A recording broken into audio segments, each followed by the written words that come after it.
Hi, welcome to Read It Bomb. Read It, the Book of Mormon. Thank you so much for watching. Please don't forget to like, comment, and subscribe. We're just at the cusp of hitting 350 subscribers. That'll be awesome. So today we are talking about what critics don't tell you about the Book of Mormon. The Book of Abraham. A lot of book ofs. Here on Read It Bomb, we talk about anything and everything Book of Mormon related, or anything related to the Church of Jesus Christ of Latter-day Saints. Just anything that catches my fancy, I guess. And I've recently found a channel called Theology with Seth. And it is a guy who is Christian.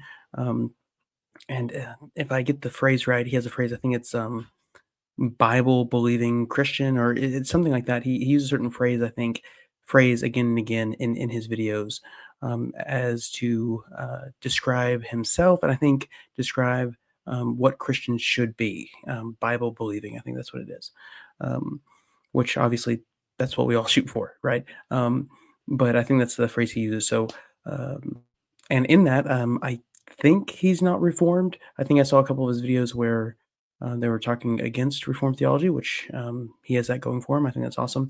But his last 7 videos that he's put out, he has been talking about Mormonism, about the Church of Jesus Christ of Latter-day Saints, about the Book of Mormon, about, I believe, the origins of Mormonism, of like the first vision, stuff like that.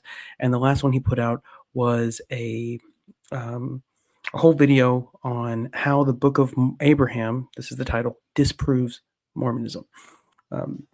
So we just went over not too long ago Capturing Christianity's video on the Book of Abraham, and I was able to point out a number of the flaws in his video, and I hope to do the same thing now with Seth's video. And the thing I like about Seth's video is, one, he's doing it in a kind way, not necessarily snarky. You kind of got some snark out of Capturing Christianity's video, so not snarky with Seth. But it does contain more or less all the arguments against the Book of Abraham that critics, especially Christian critics, usually bring up, and also it has some tactics in there that critics also use, and I'd like to point those out as we go through the video. And I have a number of very interesting bits of information that Seth either did not know about when doing his research. Maybe he didn't find these things out, or just left out of the video.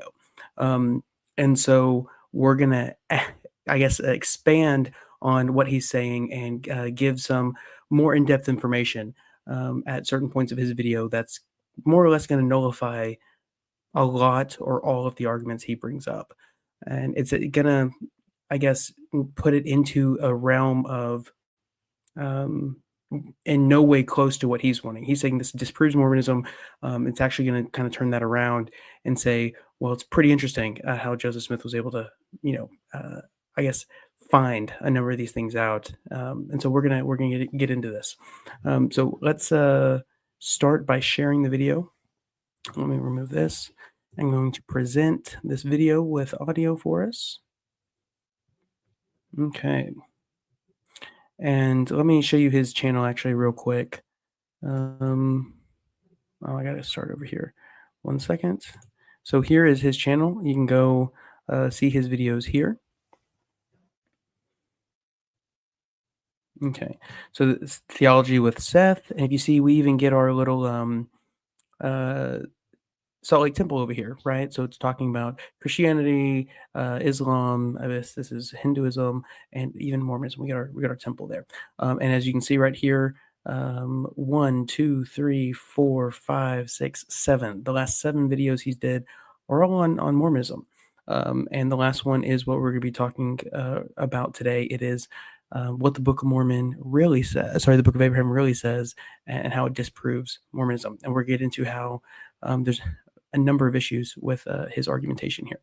And we're going to kind of, I guess, provide some information that's going to help correct some misunderstandings, some falsehoods, stuff like that. So let me pull up the video here. And I love his opening, right? So let's just share this video. He has an amazing opening, way better than mine. But let's just start this. And actually, I'm going to stop sharing, and I'm going to share again to make sure we got audio with it. So give me a second here. And we're going to get into his argumentation against the Book of Abraham. Okay, here we go.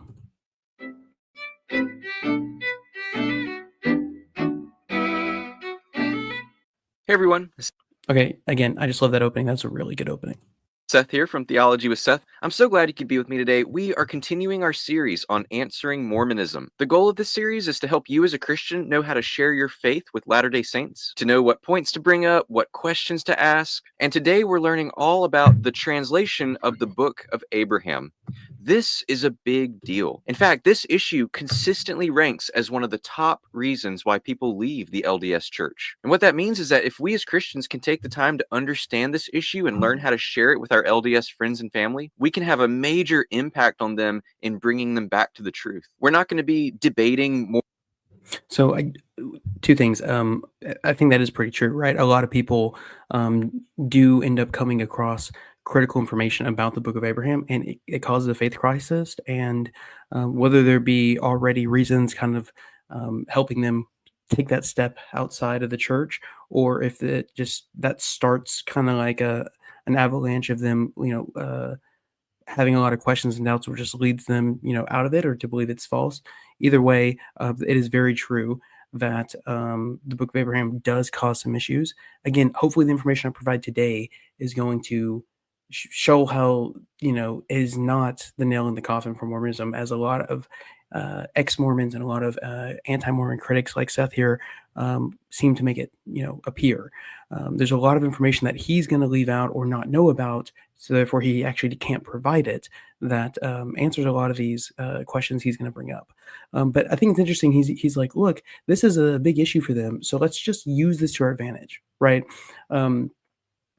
I mean, it's kind of like you see atheists saying, "Oh, look, people have problems with the problem of evil, so let's just dive right into that, and let's go full force and use that to deconvert people from Christianity." I don't know, just kind of a weird take. I guess I can see if he believes our souls are at risk for burning in hell forever. I can see where he's coming from with that. It's just kind of a weird, I guess, tactic to use. But okay. Mormon theology today, we're just going to be looking at translation. Now, if you happen to be a Latter-day Saint yourself who's found their way onto this video, first of all, I want you to know I'm very glad you're here. And I want to go ahead and tell you up front that we're going to be challenging the Book of Abraham today. And if you don't feel like you're ready to hear that right now, that's totally fine. Come back to it later. In fact, I would encourage you to pray. Say, "Dear Heavenly Father, you promise us in your word to lead us into all the truth. I want to follow you no matter where you lead me. So please give me an open mind and a receptive heart. It's in your son Jesus' name I pray. Amen." And then come back and watch the video when you're ready. And I think you'll be genuinely intrigued by some of the information we share today. And so let's go ahead and jump right in. So quick. Again, information that's not all completely accurate, information that's missing context, and again, just things that are just plain wrong, right? So it's very interesting. He's like, "Hey, go pray about it and come back," and I'm presenting everything truthfully, but yet there's a lot of information, as we will point out, that's just missing. Quick introduction. The Book of Abraham is considered scripture by mainstream Latter-day Saints. There are other denominations of Mormonism that don't accept it as scripture, such as the Reorganized Church of Jesus Christ of Latter-day Saints or the Community of Christ. But as far as the mainstream church goes, the one that's sending missionaries to your door, they accept this as scripture. It's part of the Pearl of Great Price. And Joseph Smith, the founder of Mormonism, translated the Book of Abraham from Egyptian papyri in 1835. That's 5 years after the Book of Mormon was first published. The Book of Mormon, if you didn't know, was also supposedly a translated text. But here's the issue. With the Book of Mormon, So I want to add some context to the date. The date is, yes, 1835, but it is July of 1835. That will be very important coming up. I'll explain why.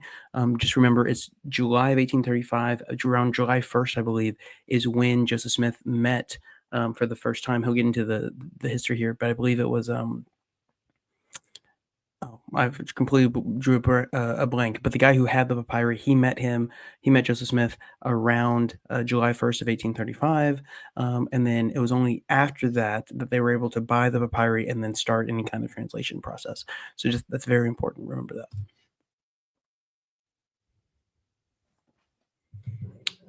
Okay. Don't have the original gold plates that Joseph Smith said he used. According to the story, they were taken back up into heaven by the angel Moroni. And so there's no way for us to compare the two. We can't check Joseph Smith's translation. But when it comes to the Book of Abraham, it's a whole different story because we do have the Egyptian papyri. And since we know how to read Egyptian today, we can actually compare Joseph Smith's translation to the original Egyptian text to see how well they line up. And I want you to think about how much is at stake here. If Joseph Smith was able to Okay, this is completely not true, right? I mean, I guess it depends on who you ask, right? But let's provide some more context to this. Um, so in the description of this video, I've listed a lot of or a number of links for you to go and kind of research yourself. I'm going to be using 3 main videos here in this video, or I'm going to be referencing them. I don't know how much I'm going to share of those videos, but it's a presentation by William Schryver. It's 2 parts, part 1 and part 2, and that's on the Kirtland Egyptian papers. That's going to be something that Seth brings up. I'm also going to be referencing Tim Barker's work. And kind of like his understanding of it's called the hypocephalus. I think that's how you say it.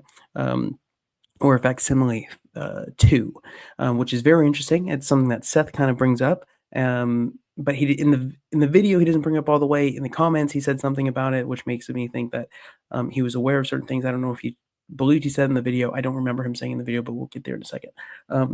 But so he kind of sets this up right here. Introduction. Look, we now have the Egyptian papyri. No, that's highly debated, and that's actually the reason there is an issue with the Book of Abraham. We don't know if we have the papyri or not. Actually, that's not true. We know we don't have it because the eyewitnesses of the people who were there at the translation process that Joseph Smith was having, they said the papyri that he was using and that had the Book of Abraham on it was a certain length. It was long. It had red and black ink on it. I'll share those quotes here in a second.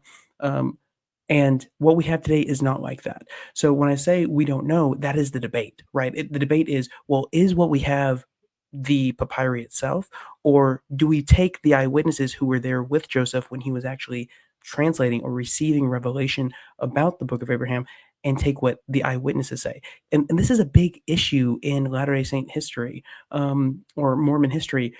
Critics don't want to believe the witnesses, and that's the main issue, especially Christians who their whole faith is based on witnesses to the resurrection. Very interesting. He brought up the gold plates, how they were taken up and no one could actually see them to compare them. Kind of the same thing with Jesus Christ's body, right? Like he showed himself to the 12. He apparently showed himself to 500, yet none of them ever left any account that we have saying, I, was one of the 500 that saw Christ. Nothing like that. So we mainly just have the stories of the 12 left, their testimonies of seeing risen Christ. And we only have, I think, between 1 and 3 people who said, I literally saw Christ, after he rose from the dead, that are not people telling us what other apostles saw. We only have, maybe 3 people, 3 apostles saying, look, here I am. It is me. I'm writing this. And I saw the risen Lord. And so it's very interesting that, it makes sense, right? Atheists aren't going to take their word for it. But again, it's pretty, I guess, disingenuous to say, oh, well, these witnesses, we're not going to, take anything they say and kind of, I guess, use that to help us understand what's going on here. But, that's how atheistic or unbelieving people usually take, Book of Mormon witnesses. Oh, we can't believe them. They're just duped, or, miracles don't happen, so we can't believe anything they say if a miracle's involved. But when you're coming from a Christian aspect, it's very interesting, right? The main part, of our faith as Christians is eyewitness testimony of the risen Lord. And then when it comes to Mormon history, eyewitness testimony apparently means nothing, and we can't actually believe or trust or should give weight to any eyewitness testimony. I think it's a big issue. So the eyewitnesses of, let me play this for you. Let me pull up Tim Barker. Again, this is in the description of my video. Here we go. Share this tab instead. And here we go. Oh, sorry.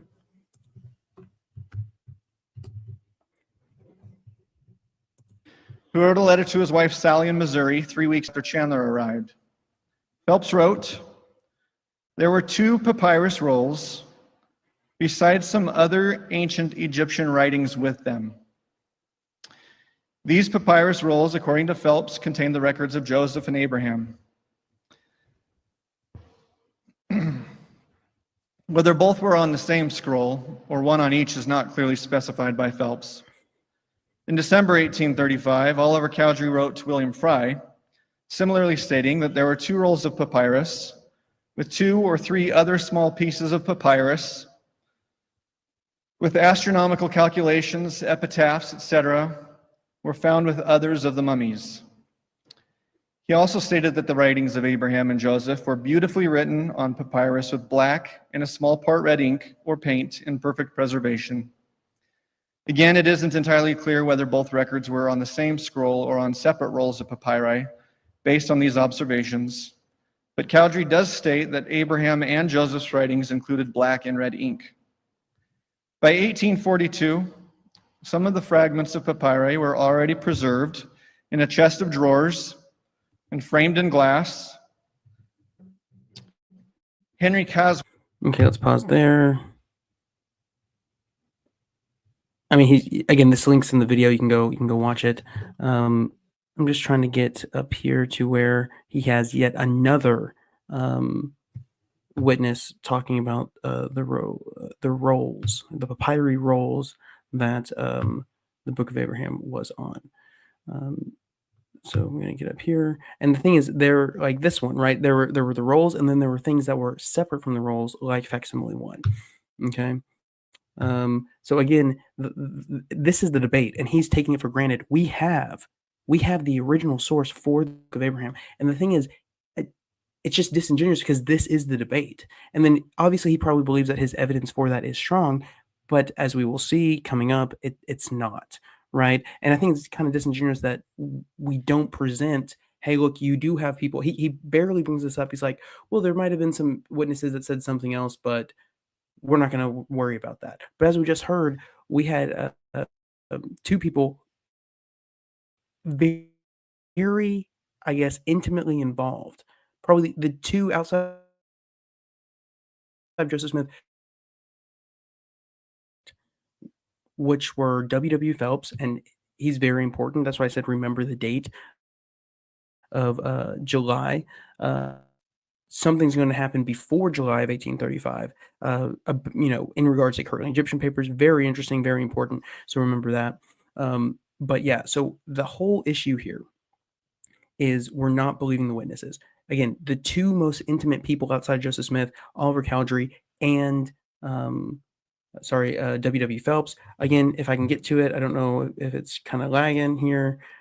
We do have Lucy Smith, which is Joseph's mother, Lucy Mack Smith. She herself showed somebody the rolls and said, look, here are the rolls, and this contains the records of Abraham. Again, it was one of the rolls. It wasn't one of the portions as Facsimile 1 is. Facsimile 1 is a separated portion that they put in under glass, right? So it's very important to understand there. And let's see. So here you have people go in. I'm just trying to get to it real quick. So we have at least 3 witnesses.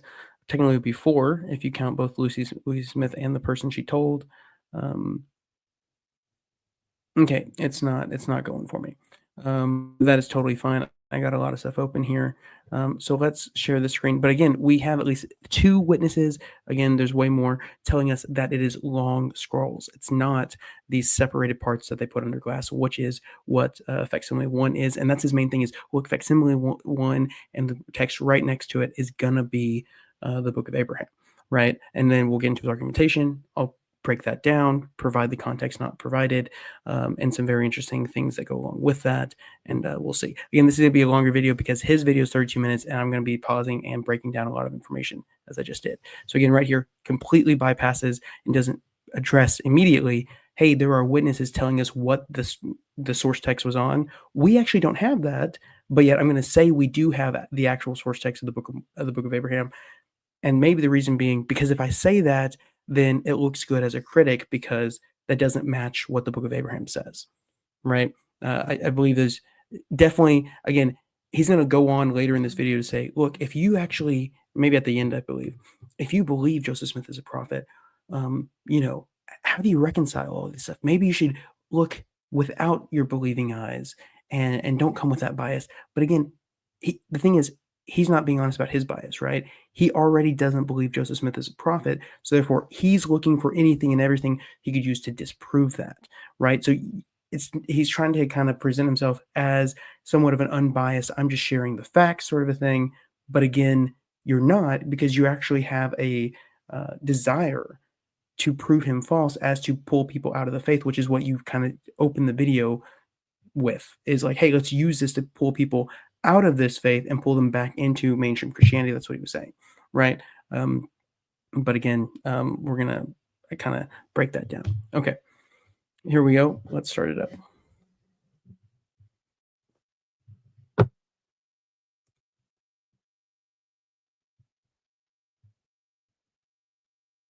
Give it a second here. Correctly translate Egyptian at a time when no one else knew how to do that, that would be basically indisputable proof that he had some kind of supernatural power on his side, because there's no way he could have done that on his own. But on the other hand, if we were to find out that he was completely wrong, for example, then that would basically be indisputable proof that he was just making it up. So this could go in one of two very different directions, and the LDS Church themselves acknowledges this. B.H. Roberts said, if Joseph Smith's translation of the Egyptian parchment could be discredited and proven false, then doubt would be thrown also upon the genuineness of his translation of the Book of Mormon, and thus all pretensions as a translator would be exposed and come to naught. In other words, he's saying, if Joseph Smith faked it once, he can fake it again. Joseph Fielding Smith said something similar. He said, Mormonism, as it is called, must stand or fall on the story of Joseph Smith. He was either a prophet of God, divinely called, properly appointed and commissioned, or he was one of the biggest frauds this world has ever seen. There is no middle ground. If Joseph was a deceiver who willfully attempted to mislead people,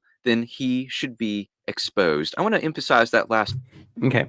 So again, this is another tactic that critics use. Let me quote some leaders of your church, and then let me, give you these quotes, and then I'm going to actually present myself as saying, hey, I'm giving you some honest information that's going to go along with what they're saying, right? If these are the leaders of your church, they're saying good things. I believe what they say, and here's actually the fulfillment of what they're saying in a way that suits me and my desires and my beliefs that Joseph Smith wasn't a prophet. That's what he's doing here, right? He's kind of appealing to, well, if a Latter-day Saint's watching this, or if you're going to present this to a Latter-day Saint, give them this. This is, their church leader. Well, he should be exposed. And then provide all this information that makes it look like he's being exposed without actually showing, I guess, the whole argument, right? This is basically, hey, trust me, I'm giving you all the correct information as I build this argument against him, but yet there's argumentation for the other side that kind of nullifies a lot of what he's about to say.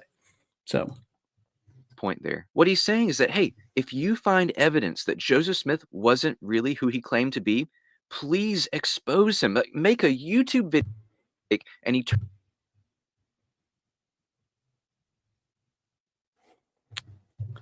okay, it's being a little slow here. Trying to skip a little bit.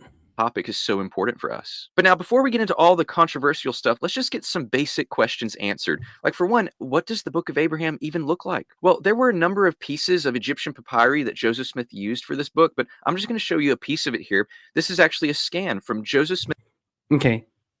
So again, he's just jumping over this topic. What does the Book of Abraham look like? Okay, we don't have all of the papyri that Joseph Smith had. It is a proven fact that papyri that he had, long scrolls, right, or the majority of the papyri he had, were sold to the Chicago Museum, and that perished in the Chicago fire, right? which I forgot the date of the Chicago fire, but the big Chicago fire that basically burned down half the town or a lot of the town, whatever it was. That's a proven fact. And we thought, oh no, we lost all of it until, was it the Metropolitan Museum came out and said, oh, look, we actually have some of the papyri here, and it's what he's looking at. That's how we have these parts of the papyri. It's very interesting that he's not presenting that history, right? It would be a very different feel if he's like, look, this is what they say, or this is the history. There was some that was lost in the Chicago fire. We have this. I'm gonna put forth evidence that says this is the Book of Mormon. He doesn't give that context at all, right? He also doesn't give right up front what the witnesses say. He hints at what the witnesses say later on, but again, he kind of swats it away like a fly. Like, oh, that's a little inconvenient, just swat it away. We're not going to talk about that. I think that's interesting because those two bits of information are very important when talking about what does the Book of Abraham look like. Again, the assumption here is we have the source text, and I'm not going to, cast any doubt on that. I'm going to give it full steam ahead that there is no debate on this. This is the source text.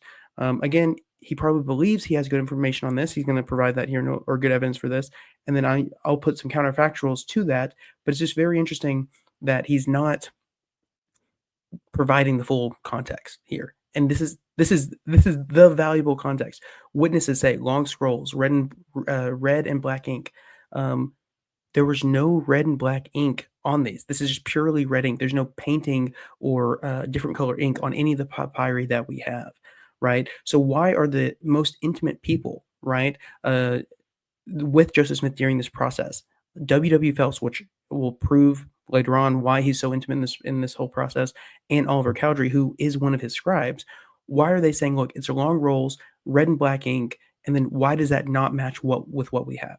And I think just the fact that he's not sharing this and he's kind of skipping over this kind of proves, that there's either one, he's only reading critical sources that themselves don't provide this information, and so he believes he's providing the full, honest accounting, or there might be something a little bit more nefarious to skip over this. I'm not going to be able to attribute either one because I don't know, his research entirely. But if you're only reading critical sources and you're trying to say, look, this disproves something, I don't think that's fair to try to present as, look, it's said and done without also looking at the other side, right? And so the other side says, eyewitness testimony says it's like this. We don't have any of that. We also know papyri was lost in the Chicago fire. Pretty interesting facts. Okay, let's continue. smithpapers.org. That's a church-sponsored website. But as you can see here... Okay, again, he's using this lingo, right? This is an image from josephsmithpapers.org, a church-sponsored website, right? So he's trying to appeal. He already gave church leaders. He's like, look, this is a church website. This can't be anti-Mormon material. This can't be lies. I'm providing you truths. Again, this is a tactic they're going to use either for Latter-day Saints watching this to try to kind of, okay, let me trust, I can trust what he's showing or saying, or for the people who he is trying to, I guess, teach how to go and try to deconvert or to persuade Latter-day Saints to leave using the Book of Abraham. He's trying to give them these tactics, which I just want to point this out. It's very interesting. This isn't the first time he's done that. He has a prophecies not fulfilled video with Joseph Smith, and he's like, look, I'm only going to be using church sources off of the LDS church website. So again, he's trying to do this tactic where he's trying to, I guess, have people open up to him. Oh, okay, now I can trust you because you're using our sources. And then he's going to try to provide information that's not 100% accurate.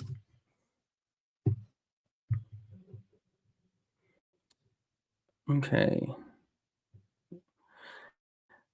Here we have some pictures on the right-hand side, and then we have the associated text on the left-hand side. We'll examine this far more closely in a few minutes, but I just want to make a couple of quick observations. For one, you might notice that it's very damaged, and because of that, somebody, presumably Joseph Smith, has pasted it on. Presumably Joseph Smith. Okay, no, and he's going to use this later on kind of as like his revelation was wrong. No, there is no evidence that Joseph Smith is the one who drew this or who said, and maybe if he did, there's no evidence saying I received revelation that I needed to draw a circle here, draw a 90-degree angle here. Here's an arm, here's a head, here's an eyeball. There's none of this whatever information that this was a revealed drawing. There's actually more evidence that Joseph Smith kind of just gave this to the editor of Times and Seasons and said, hey, make this printable, right? Which I guess in modern sense, we'd say, hey, don't try to recreate it because it wouldn't be accurate, it wouldn't be authentic, just print it as it is with the rip. But they said, hey, we like the idea of it being a complete image, and so they did that. Interestingly enough, he's going to point that out here, that it was kind of like added to or drawn in. He doesn't necessarily point that out about Facsimile 2, but he uses Facsimile 2 to kind of, I guess, provide some evidence or something. I'll point that out later. It's kind of interesting how he points out here that this was messed up and filled in, but not later on.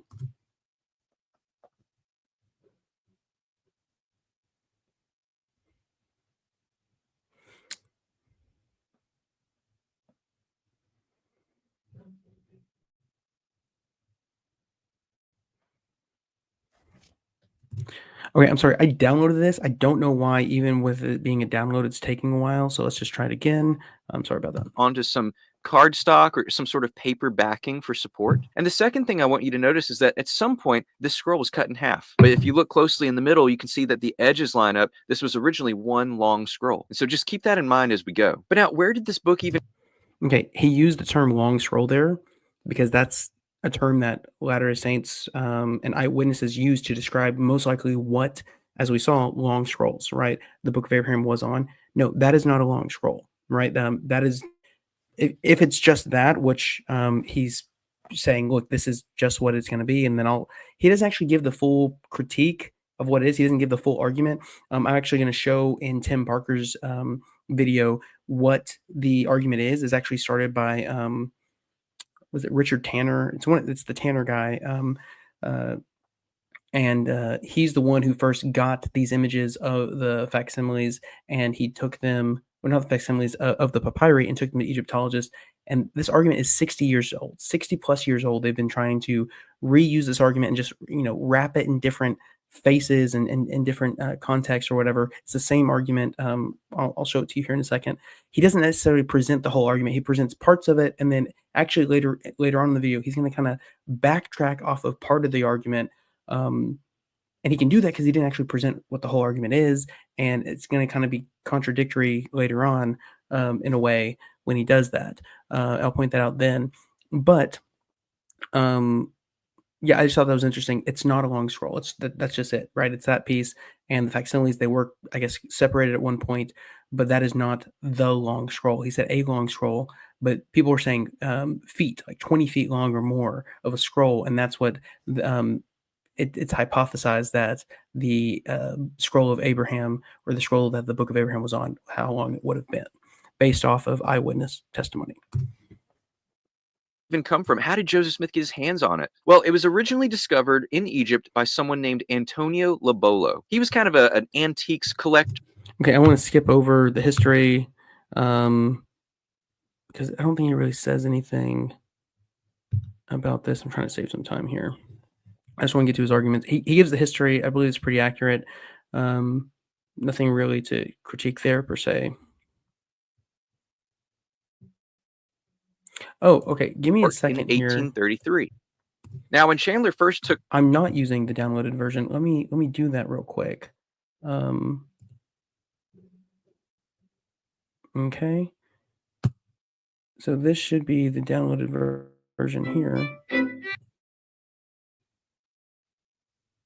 Not just holding the scrolls. Oh, okay, there we go. For some reason, Kirtland. I was not using. And here's what happened next. This is Joseph Smith writing, and he says, soon after this, some of the saints at Kirtland purchased the mummies and papyrus, a description of which will appear hereafter, and with W. Phelps and Oliver Cowdery as scribes, I commenced the translation of some of the characters or hieroglyphics. And much to our joy, found that one of the rolls contained the writings of Abraham. Okay, Abraham was a patriarch that lived about 4,000 years ago, according to the Bible. So the church buys these items, and Joseph Smith begins translating them. But the way that he goes about translating this is he creates something called the grammar and alphabet of the Egyptian language. Joseph Smith says, the remainder of this month, I was continually engaged in translating an alphabet to the Book of Abraham and arranging a grammar of the Egyptian language as practiced by the ancients.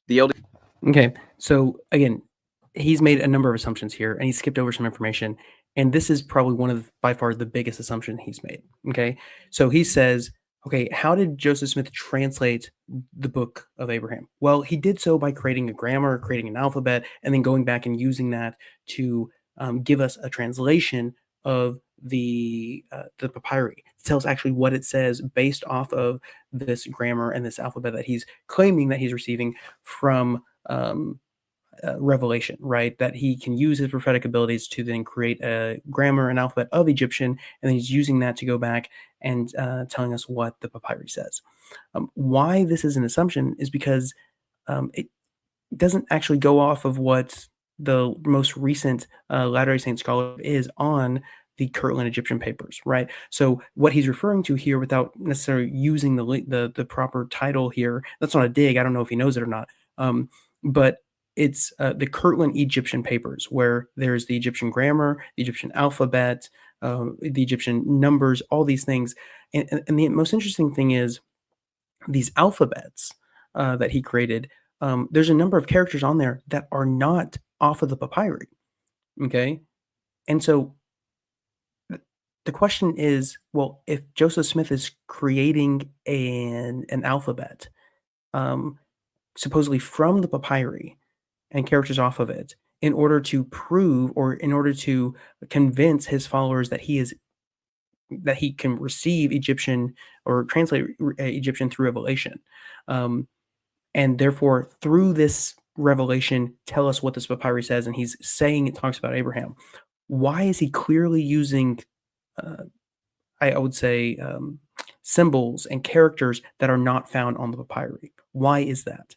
So when you look into the Egyptian alphabet and grammar and all that stuff, you can see things like symbols from Masonic ciphers. You can see things like the most obvious one is called the Egyptian numbers, right? And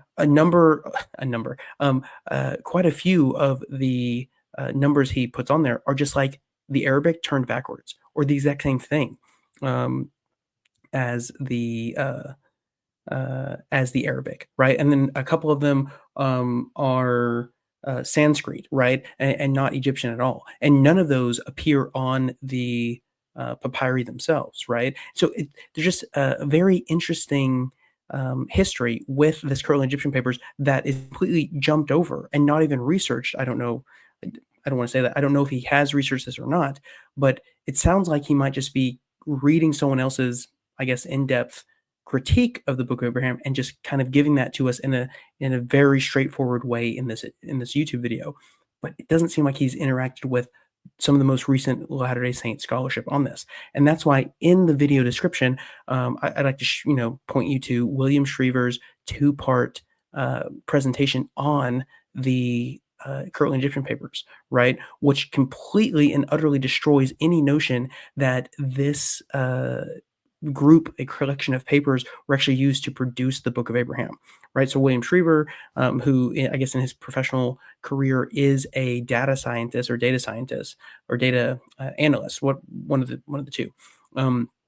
He goes forth and he's like, okay, I'm going to look into the Egyptian Kirtland papers, look into the descriptions and the definitions of these characters. I'm going to see basically if we have enough information to provide us with what the Book of Abraham says. And basically by doing that and using, I guess, I think he used programming and stuff like that to run this through, he comes away with saying, well, there's not enough information in the Egyptian alphabet and grammar to come up with the Book of Abraham.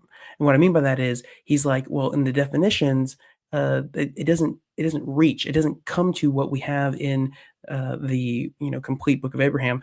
And actually, it seems to be so far closely related to the Book of Abraham that there's a dependency, right? So instead of the dependency of the Book of Abraham on the Kirtland Egyptian papers, there is a dependency on the Kirtland Egyptian papers for the Book of Abraham, meaning that the translation of the Book of Abraham was already complete, was already done, was already known, and then from that they made this group of papers called the Kirtland Egyptian papers, right? It depended on an already known text, not, hey, we are therefore giving you this translation to find out what this unknown text is. Again, that's part one of William Schryver's argumentation. And so let me see if I can pull up part of that. Let's see. This is part two. This is part one. Let me just go back a couple seconds and we're going to play this. It says, I'm not super well versed on the Book of Abraham. Wasn't there a receipt for funeral parchment paper, or am I mixing that up? A receipt for funeral parchment paper. I'm not sure what that means. You'd have to describe that a little bit more. So, okay. I guess to clarify your question, that's what I'm saying. Okay, here we go. Text. The substantial words are only driven by an already intuitive on a narrow subject matter. As a result, what was in okay, here we go. This is what I was just saying.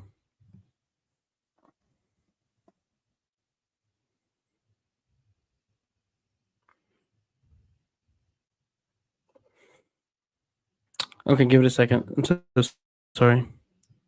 We are quite obviously dealing with a very limited set of unique words with very specific applications, as opposed to a more non-contextual selection of wide-focus building block words that one would reasonably expect to encounter in a document intended as a tool to decipher an unknown text.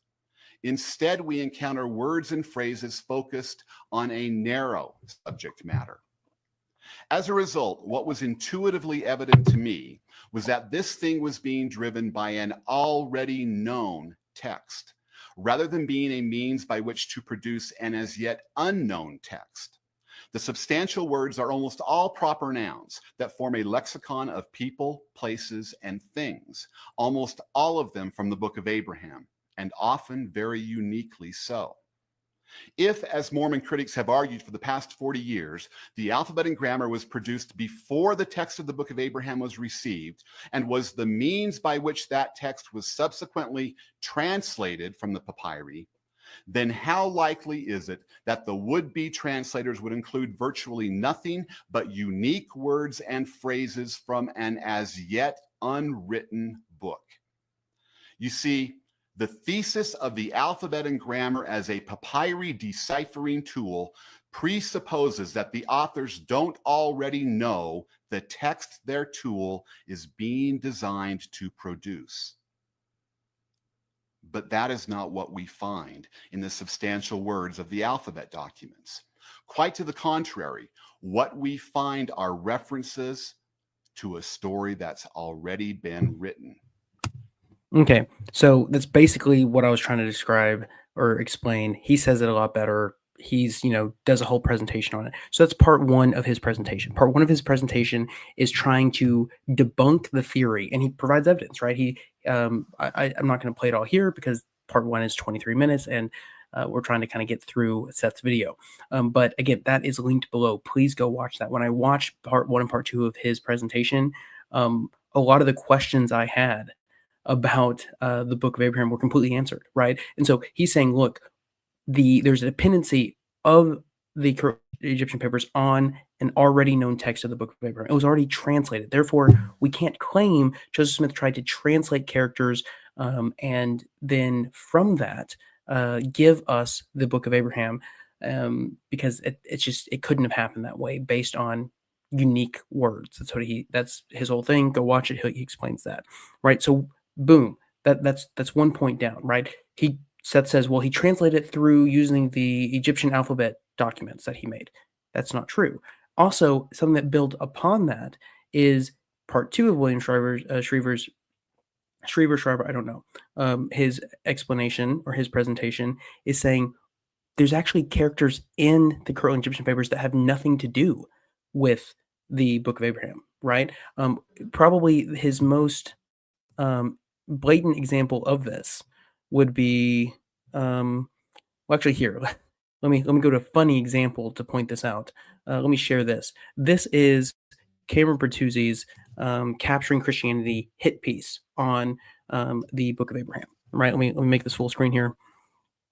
Okay, right here. This is why I said it was important to remember the date of July 1835. July 1835, not just 1835, but July 1835, July 1st most likely was the day that Michael Chandler and Joseph Smith met, and that Joseph Smith first laid eyes on the papyri and the mummies.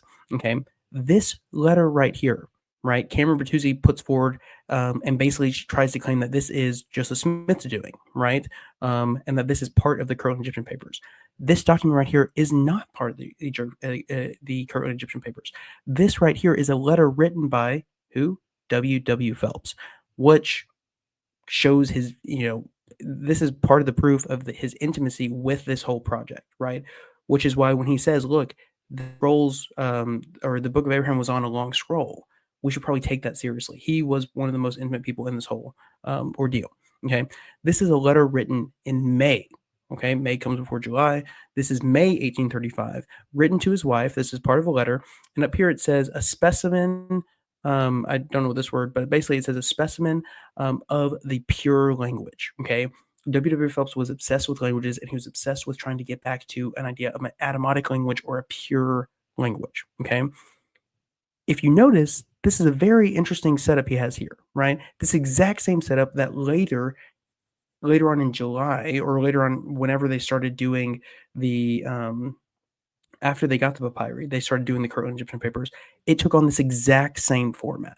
Okay, you have a symbol here, you have either a sound, a name, and a definition, right? A description. Okay, this happened way before, but about at least 2 months before Joseph Smith got the papyri or even knew anything about the papyri, right?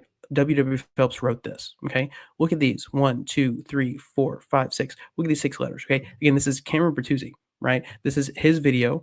So here's this. Just let it play for a second. This is not part of the Kirtland Egyptian papers. This is a letter written by W. Phelps. When it loads, it's going to jump to the next screen. Whenever it loads, I'm sorry, it's taking forever. A big deal. Modern Egyptology, which can boom.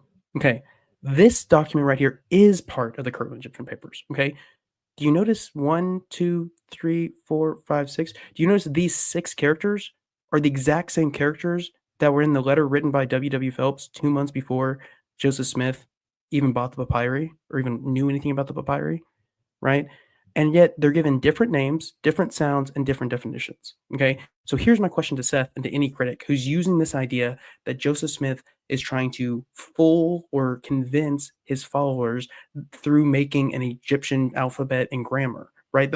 So the way, the conclusion you have to make, right, is that Joseph Smith, in order to fool his the believers, right, in his prophetic ability, that he basically said, look, I'm going to try to use the credibility that I have with them. They think I'm a prophet. I'm going to say I can translate Egyptian, and I'm going to say this character means this thing, and they're going to believe it. I'm going to pull them off the papyri. Well, the thing is, these characters right here don't appear in the papyri. These characters right here actually come from the letter that W. Phelps wrote his wife.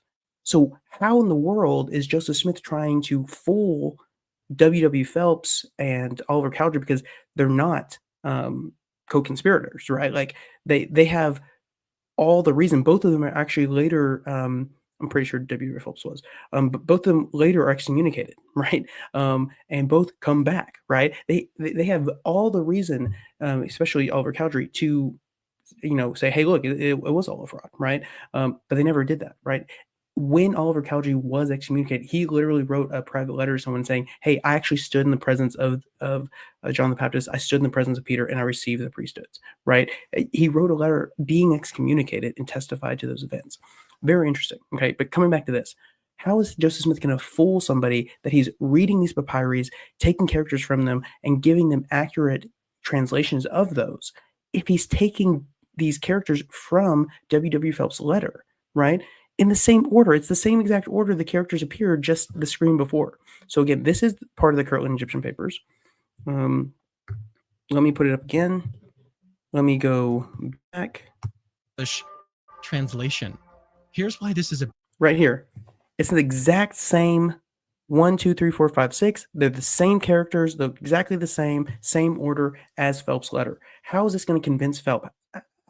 How is this not going to say, like, and everyone else who's like, okay, well, these don't appear in the papyri. Where'd you get these? And then Phelps, he's just going to sit there and be quiet and say, oh, well, these totally aren't mine. Like, it just doesn't really make sense here, right? And a very interesting thing when I kind of brought something like this to Seth, as Seth said about something else, which I'll get to. He's like, well, the thing is, I don't believe Joseph Smith has to be consistent, or that he necessarily would always have been consistent. And I'll explain, what he said that about later on. But I just think that's kind of convenient, right? That when presented with evidence saying, okay, you're saying A and I'm saying not A, due to this evidence here, you can just say, well, Joseph Smith doesn't have to be consistent in my view, and he's still a false prophet, right? And so, but I just think that's kind of a convenient way to, and they can say that about us, right? They can probably say, well, don't y'all say A and not A? I would like to debate them on that topic and see if that's actually the case. But here it is, right? We can't say he's not saying about this, but he said about something else later on, and I'll present that. But I just wondered, what would be the response to this evidence that one, that the Kirtland Egyptian papers obviously and clearly, based on word studies, are based on a pre-known text of the Book of Abraham, not, hey, we don't know what this is, we're going to build this thing to be able to translate and give us what the story says. Instead, it's the definitions are built on the story. It's built like, hey, let's take this part of the story and say that this thing matches this thing right here, and that's what we're going to do, right? We're going to build this thing up that way. But again, that doesn't work because it is not that way. It's based on a pre-existing translation of the Book of Abraham. And then there's this where the characters aren't even from the parchment. And so then they can, some critics might say, okay, well, he didn't actually try to, let's say he got the Book of Abraham. He got the Book of Abraham from just Revelation, same kind of way he got the Book of the Book of Mormon. But they tried to go back and, decipher Egyptian. They try to go back and give us the real Egyptian, and they failed incredibly, right? So therefore, he's still not a false prophet. He's still not a true prophet, right? That's what they could say. I think that fails too, because again, these characters here don't appear on the scroll or on the papyri. There's other characters that obviously were not from the papyri. Like I said, one of the most clear evidences of this is the Egyptian numbers, which none of those letters or characters at all appeared on the papyri. So therefore, there has to be a different explanation for these things. And you know what? William Schryver in his part 2 gives us that other explanation. He goes on to say, well, look, interestingly enough, in his part 2, which is in the link below, I invite anyone to go through and watch that. In that part 2, he goes through and he's like, hey, interestingly enough, I see that the Kirtland Egyptian papers also are dependent not only on a pre-existing text of the Book of Abraham, but actually other revelations that Joseph Smith gave. And he let me pull this up. He shows a dependence on one second. Let me try to get to this real quick. Okay, let me just play some of this real quick for you. Share this tab instead. And here you go. Descriptive English text of the cardinal numbers. It constitutes a specimen of what is known in cryptography as a cipher key. The characters which are not Egyptian and which do not come from the papyri are intended to be a cipher representing the English words in the explanations column. Thus, this character means 6. Similarly, this pair of characters means 10 and 1 are 11. And these 3 characters mean twice 10 and 1 are 21. So why is this document entitled Egyptian Counting? There is absolutely nothing Egyptian about it. Okay, if you're still here, Mr. Mogi, I am going to address this here in a little bit. Okay. So there's nothing Egyptian about it. That's very interesting. Okay, I'm trying to get to this point right here. Where is it? Okay, right here. This is what I wanted. Okay, so he points out that not only is it dependent, right? These Kirtland papers on a pre-known text of the Book of Abraham. It's also dependent on other revelations that had nothing to do with the Book of Abraham, right? So here is DNC 76, and he's showing how this character supposedly means this thing, and he shows on here how it is highly dependent on a revelation that has nothing to do with the Book of Abraham, right? The section 76 was given 3 years before, and in 1832, or is it 1832, and the Book of Abraham obviously happened in 1835. So William Schryver is just slicing and dicing like a Teenage Mutant Ninja Turtle over here. All these arguments that go in favor of the critics, right? Especially all these surrounding the Kirtland Egyptian papers, right? And so his whole argument, as you kind of heard there, is that it's some sort of cipher, right? And it's some sort of cipher because they're not trying to go back to the Egyptian language, because they're not only using the Book of Abraham, right? It would make more sense if we say, oh, well, they're trying to give us a real understanding of Egyptian, and they're only using the Book of Abraham. They're only using characters from the papyri, and they're trying to give us, kind of like a reverse idea of the Rosetta Stone, right? But no, that's not what's happening, because they're using characters not found in the papyri. They're using, I guess, source material that's not the Book of Abraham, all these different things. And so this right here is the main reason why, okay? The whole idea was, as shown in W.W. Phelps' letter, an idea to get back to a pure language. This whole thing with the Kirtland Egyptian papers is an homage to the pure language philosophy or idea that W.W. Phelps had, and that people in that era had, that Adam had the best language, he had the pure language, and we should get back to that, or at least try to understand what that is. And in this idea, they believed that Egyptians had that ancient language, had that pure language. And so therefore calling this the Kirtland Egyptian papers, calling it Egyptian alphabet, Egyptian grammar, they're trying to do an homage to the pure language. They are equivocating Egyptian with the pure language. And that is William Schryver's argumentation here. So therefore, this is not intended, one, to be used as we're using this to translate the Book of Abraham. That's false. He proved that false, or incorrect. It's also not trying to give us actual Egyptian, as in, look, we're going to use the text of the Book of Abraham that we now have translated, and only use the papyrus characters to try to go back to an actual language that is the Egyptian language itself. He showed that was wrong, because there's characters not on the papyri used, and that there are other source materials used. Right here, he's saying, look, W.W. Phelps was obsessed with the pure language. He's the one who's mainly got a run on this whole project. And he's saying, look, the Egyptians most likely had the pure language, or the closest thing to the pure language.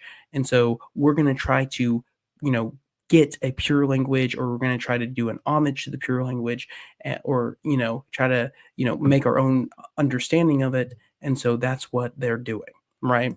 And that makes a lot of sense. And with the information that we have from William Schryver, and his whole idea here. So again, this is part 2. So part 1, he destroys the idea that they used it to translate the Book of Abraham, and part 2, he destroys the idea that they're actually trying to give us real Egyptian, and that they're trying to, instead of decipher Egyptian, they're enciphering this information.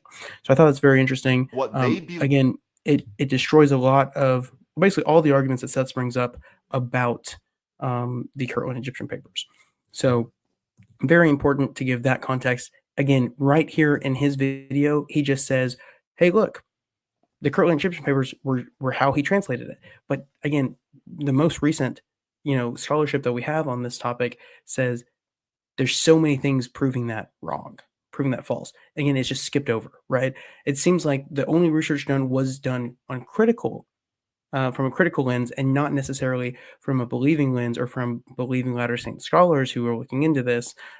Seems to be no interaction with that, or if there was, just simply bypassing it, or overlooking it, or not presenting it at all. So, okay.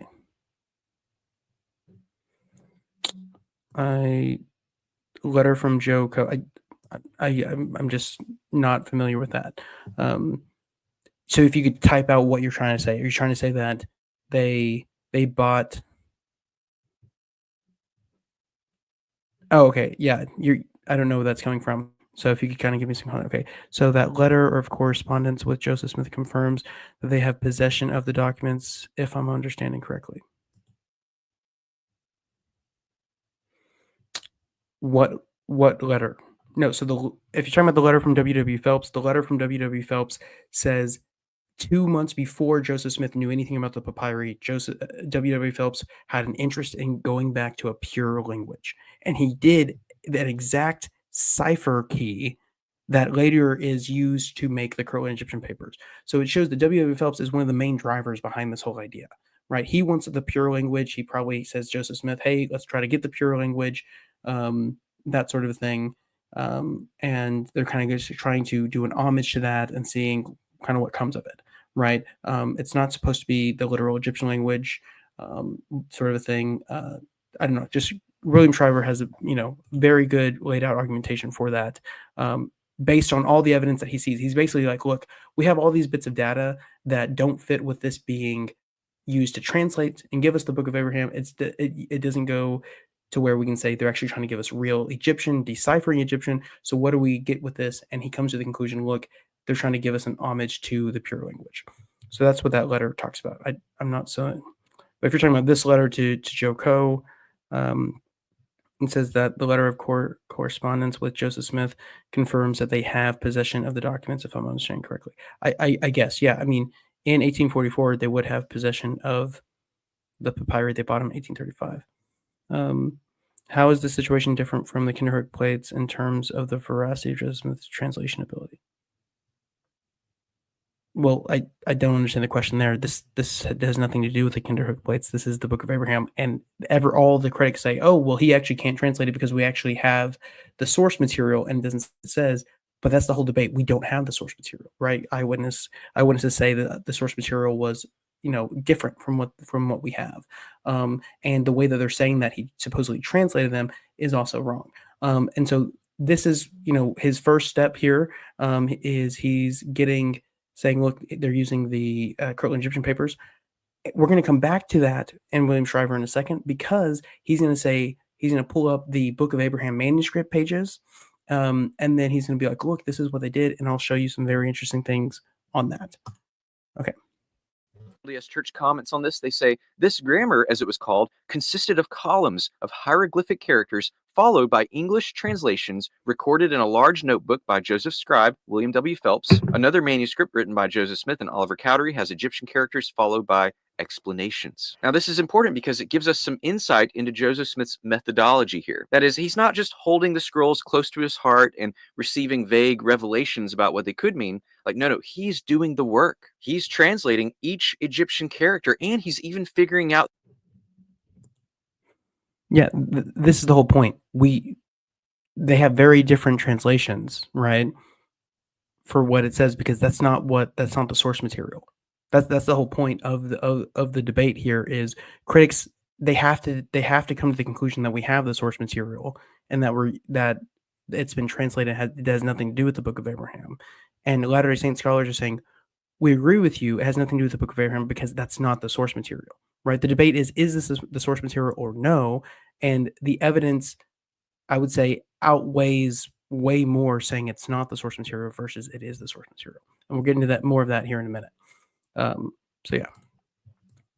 The Egyptian grammar as practiced by the ancients. In other words, it's the same way you would go about any conventional translation. That's the point. That's going to be important to know for later. But he eventually finishes, and it becomes this. This is a screenshot from churchofjesuschrist.org. It's the heading for the book. Again, he just assumes that that's how it was translated. Clearly, there's many problems with that assumption. Book of Abraham. It's the Book of Abraham translated from the papyrus. That is, it's not translated from Joseph Smith's imagination or from some revelatory dream or vision. It's from the paper. That's also very important. But it says a translation of some ancient records that have. Okay, yeah, but he's assuming that's the papyri that we have without ever explaining, hey, there's all this other papyri. Eyewitnesses said the papyri was different from the papyri we have, and papyri was lost in the Chicago fire. He's not provided any of that information yet. Fallen into our hands from the catacombs of Egypt. The writings of Abraham while he was in Egypt, called the Book of Abraham, written by his own hand upon papyrus. So that's another big claim. They're not just saying that this was a copy of the Book of Abraham. They're saying this is the Book of Abraham. It was written by his own hand. This is what scholars would call an autograph. They're holding a Again, he and many other critics try to make this a very big, issue. In the New Testament, Jesus Christ, right, basically insinuates that Moses himself wrote the Tanakh, right, the first 5 books of the Bible. But yet, scholarship now kind of casts some doubt on that, right? So, I guess you can hold to a conservative view on that, or you can hold to, well, what does the scholarship kind of say on that? But would I stop believing in the Bible, or think that the New Testament isn't right, or that Jesus is not the Messiah, right, the Son of God, if it actually is proven that Moses didn't himself write the first 5 books of the Bible? No, I would say he was in his time and an era. He obviously would have known, but he's probably just going along with what they were saying in order to um, make his point, right? And here we could say very similar, that Joseph Smith might have believed this, that this was written by his hand, or he's just kind of saying that because it was written in first person. So he's like, look, this is basically what he wanted written, and this was written, right? So I don't. They make this a big issue. Oh, written by the hand.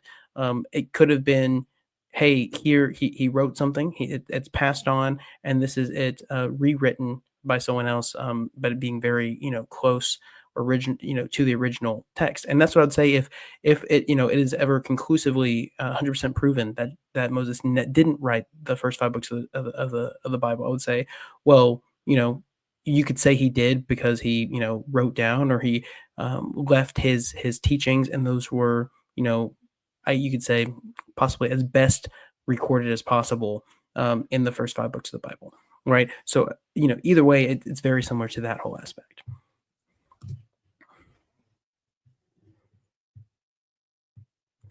Okay, it's being a little slow on us here. We might have to cut this one into 2 parts, because it's already been an hour. I have so much more to say, because it's so easy to my internet's also being pretty bad, but it's so easy to just make these claims, and to say and make these assumptions and say, look, I'm telling you the truth, but then I have to come through and say, well, look, here's the evidence that goes completely against what you're saying, in order to disprove the claim, right? So it takes a little bit longer to do that, and there's so much more that we haven't even gotten to yet. Again, we're on minute 8, and I've been talking for an hour trying to provide all this context. a document that was literally written by Abraham 4,000 years ago. That's significant. Now, I wish we had time to do a deep dive into the theology of the Book of Abraham, because a lot of the distinct where we lived as well, also the theology of the Book of Abraham is awesome.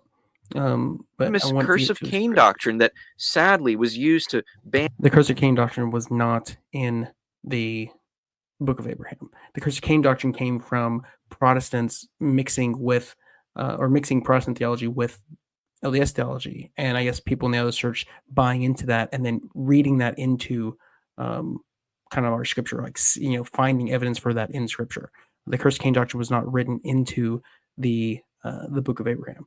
Now, how do you know that's true? Because Joseph Smith himself had no ideology of the curse of Cain doctrine, right? He, under his tutelage of the church, or his presidency of the church, there were African American men who received the priesthood, right? There was this idea of curse of Cain, right? That came later, again, when that idea came back from missionaries who had gone to the Protestant South, and they kind of brought that idea, and I guess it took hold, right, which was wrong. and Okay. African Americans from holding the priesthood for most first video on Mormonism. Okay. Pictures that contains pictures. There's 3 of them. They call them facsimiles. Here's facsimile number 1. So you'll notice there's all these figures, and there are numbers associated with them. And Joseph Smith actually gives us explanations for each one of these in the Pearl of Great Price. So for instance, Okay, very interesting. He doesn't get into the text of the Book of Abraham, which the text of the Book of Abraham, that's why I left the 2, part 1 and part 2. In part 2 of LDS Truth Claims Book of Abraham video, it's in the description of this video. Click through. He walks through how the text of the Book of Abraham itself actually is evidence of its divine nature, because there's so many things that Joseph Smith could not have known that were later attested to by I guess other ancient records, right? And so many things in the Book of Abraham that were attested, like how his father tried to kill him, how he was almost sacrificed, right? How he was saved by God himself or by an angel. In some of the records, sometimes it was God himself, sometimes it was an angel, from before being sacrificed, right, or being burned alive, or whatever it was. Which that whole idea matches very well with the Book of Abraham. So again, go look that in the description. LDS Truth Claims Part 2, how the text of the Book of Abraham is, pretty solid witness for Joseph Smith's either one, amazing guesswork, supernatural guesswork, we could say, or the fact that he is restoring true, I guess, stories of the life of Abraham. Okay, so let's continue here. There's so many things he's going to get wrong here. Starting in the top right, that bird-looking creature, that's the angel of the Lord, according to Joseph Smith. And then the person laying down, that's Abraham fastened upon an altar. And then the person standing up on the left, that's the idolatrous priest of Elkanah attempting to offer up Abraham as a sacrifice. Now, real quick, I do want to point out some Latter-day Saints conflate this story with the story of Abraham trying to sacrifice Isaac on the altar. And so they think they're reading about a biblical story here, but it's not. This is not a Bible story. So you may want to clarify that. I've never heard a Latter-day Saint conflate that. I have no idea where that's coming from. That they see this and they're like, oh, this is Abraham sacrificed Isaac. I mean, again, he's skipping over the text of the Book of Abraham. If you read the Book of Abraham, it starts in the first, 5 verses. It says, my father, turned me over to the priest, basically, and the priest tried to kill me, and then, God saved me, right, from being sacrificed by a priest. So, again, I don't know where he's getting that, but let's continue with them. But then look down below. You have these little figures down there. To me, they kind of look like chess pieces, but these are the idolatrous god of Elkanah, Libnah, Mamachra, and Korash, according to Joseph Smith. Then we have facsimile number 2. You can see here, it kind of looks like a coin or a disc of some sort. Again, we have explanations. Figure 1 right in the middle is Kolob. That's signifying the first creation nearest to the sun. So it's very interesting in this whole aspect right here. Okay, he's providing some, right, of the I would say he's providing some of the explanations that Joseph Smith gave. He's not providing all of them for this, and the ones he doesn't provide are very interesting because those are attested to. They're very much attested to. So let's come back here, and so right now in the video he's going to go through and he's going to say Mamachra, and he's going to say something like, basically, he's going to say, like, and virtually all of those are wrong. And at the end of the video, he's going to say he got all those, everything wrong in these facsimiles, right? And so here's the assumption he's making. The assumption he's making is that Joseph Smith is trying to give a Egyptian interpretation of what these characters are. That he is trying to say, look, an Egyptian would tell you that these characters mean these things. Okay, and that is the assumption that's coming. So therefore, we can take this facsimile to a Egyptologist, and the Egyptologist is going to confirm what Joseph Smith said. And if he doesn't confirm it, then Joseph Smith must have been wrong, and he was completely false, right? That's the assumption that he and all these other critics are using when they talk about the facsimiles, right? But the interesting thing is that, well, the question to make is, does Joseph Smith have to be giving us the Egyptian interpretation of these things, or in history, right? Is it allowable? Is it understandable? Do we see how Jews can give us a Jewish interpretation of Egyptian things, of Egyptian culture, of Egyptian art, that sort of thing? And the answer is yes. We do find that, right? And we actually find that, interestingly enough, in the Bible, right? So Jesus Christ himself, in the Gospel of Luke, when sharing the story of the rich man and Lazarus, right? He is himself actually quoting, but not just quoting, but reinterpreting, right? A Egyptian story of Setna. Okay, so let me pull this up.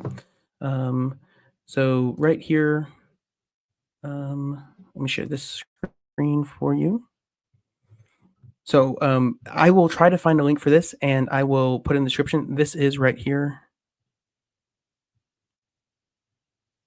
Surely there should be a line drawn between interpretation and mistranslation, right? I think that's interesting if he's trying to give us the Egyptian interpretation, saying, look, if you ask an Egyptian, do this, right? But that's why I'm trying to share this, right? So let me share what I'm trying to say, and then ask a question, a rhetorical question, right? So here we go. This is Blake Osler. Let me try to find this right here. Okay. While actual source of the Book of Abraham remains unknown, we do have that Joseph Smith possessed parts of the late Book of Breathings, discovery in recent decades of several texts that relate to Abraham provide valuable information, clues to the relationship of the Book of Abraham to both Egyptian texts and others telling about the patriarch. This is the interesting part right here. Hugo Gresman provided the first valuable clue in his 1918 study, and it's just some vom Richtmann und Amen Lazarus. So I guess he's German, right? So Grisman compiled several rabbinic sources that closely parallel the parable of Lazarus in the bosom of Abraham found in the Gospel of Luke. Gresman discovered, however, that an Egyptian account known as the demonic tale of his, right here it says Setme, and the other source I have it says Setna, was an even closer version than any of the 7 rabbinic stories he had studied. Okay, Gresman believed that the rabbinic stories probably derived from a single original Hebrew source, which was dependent in turn on the Egyptian tale of Setna. Okay, so let's see here. So Grobel right here describes in detail how a Hebrew version of the Abrahamic tales could be derived from an Egyptian original, and provided further evidence that such a transmission actually occurred. He notes that in the rabbinic tales, Abraham must be a Jewish substitute for the pagan god Osiris. Okay, so why is this interesting? Okay, this is interesting because in Facsimiles 1 and in Facsimiles 3, most likely, for sure in Facsimile 3, most likely in Facsimile 1, Joseph Smith is substituting Osiris for Abraham.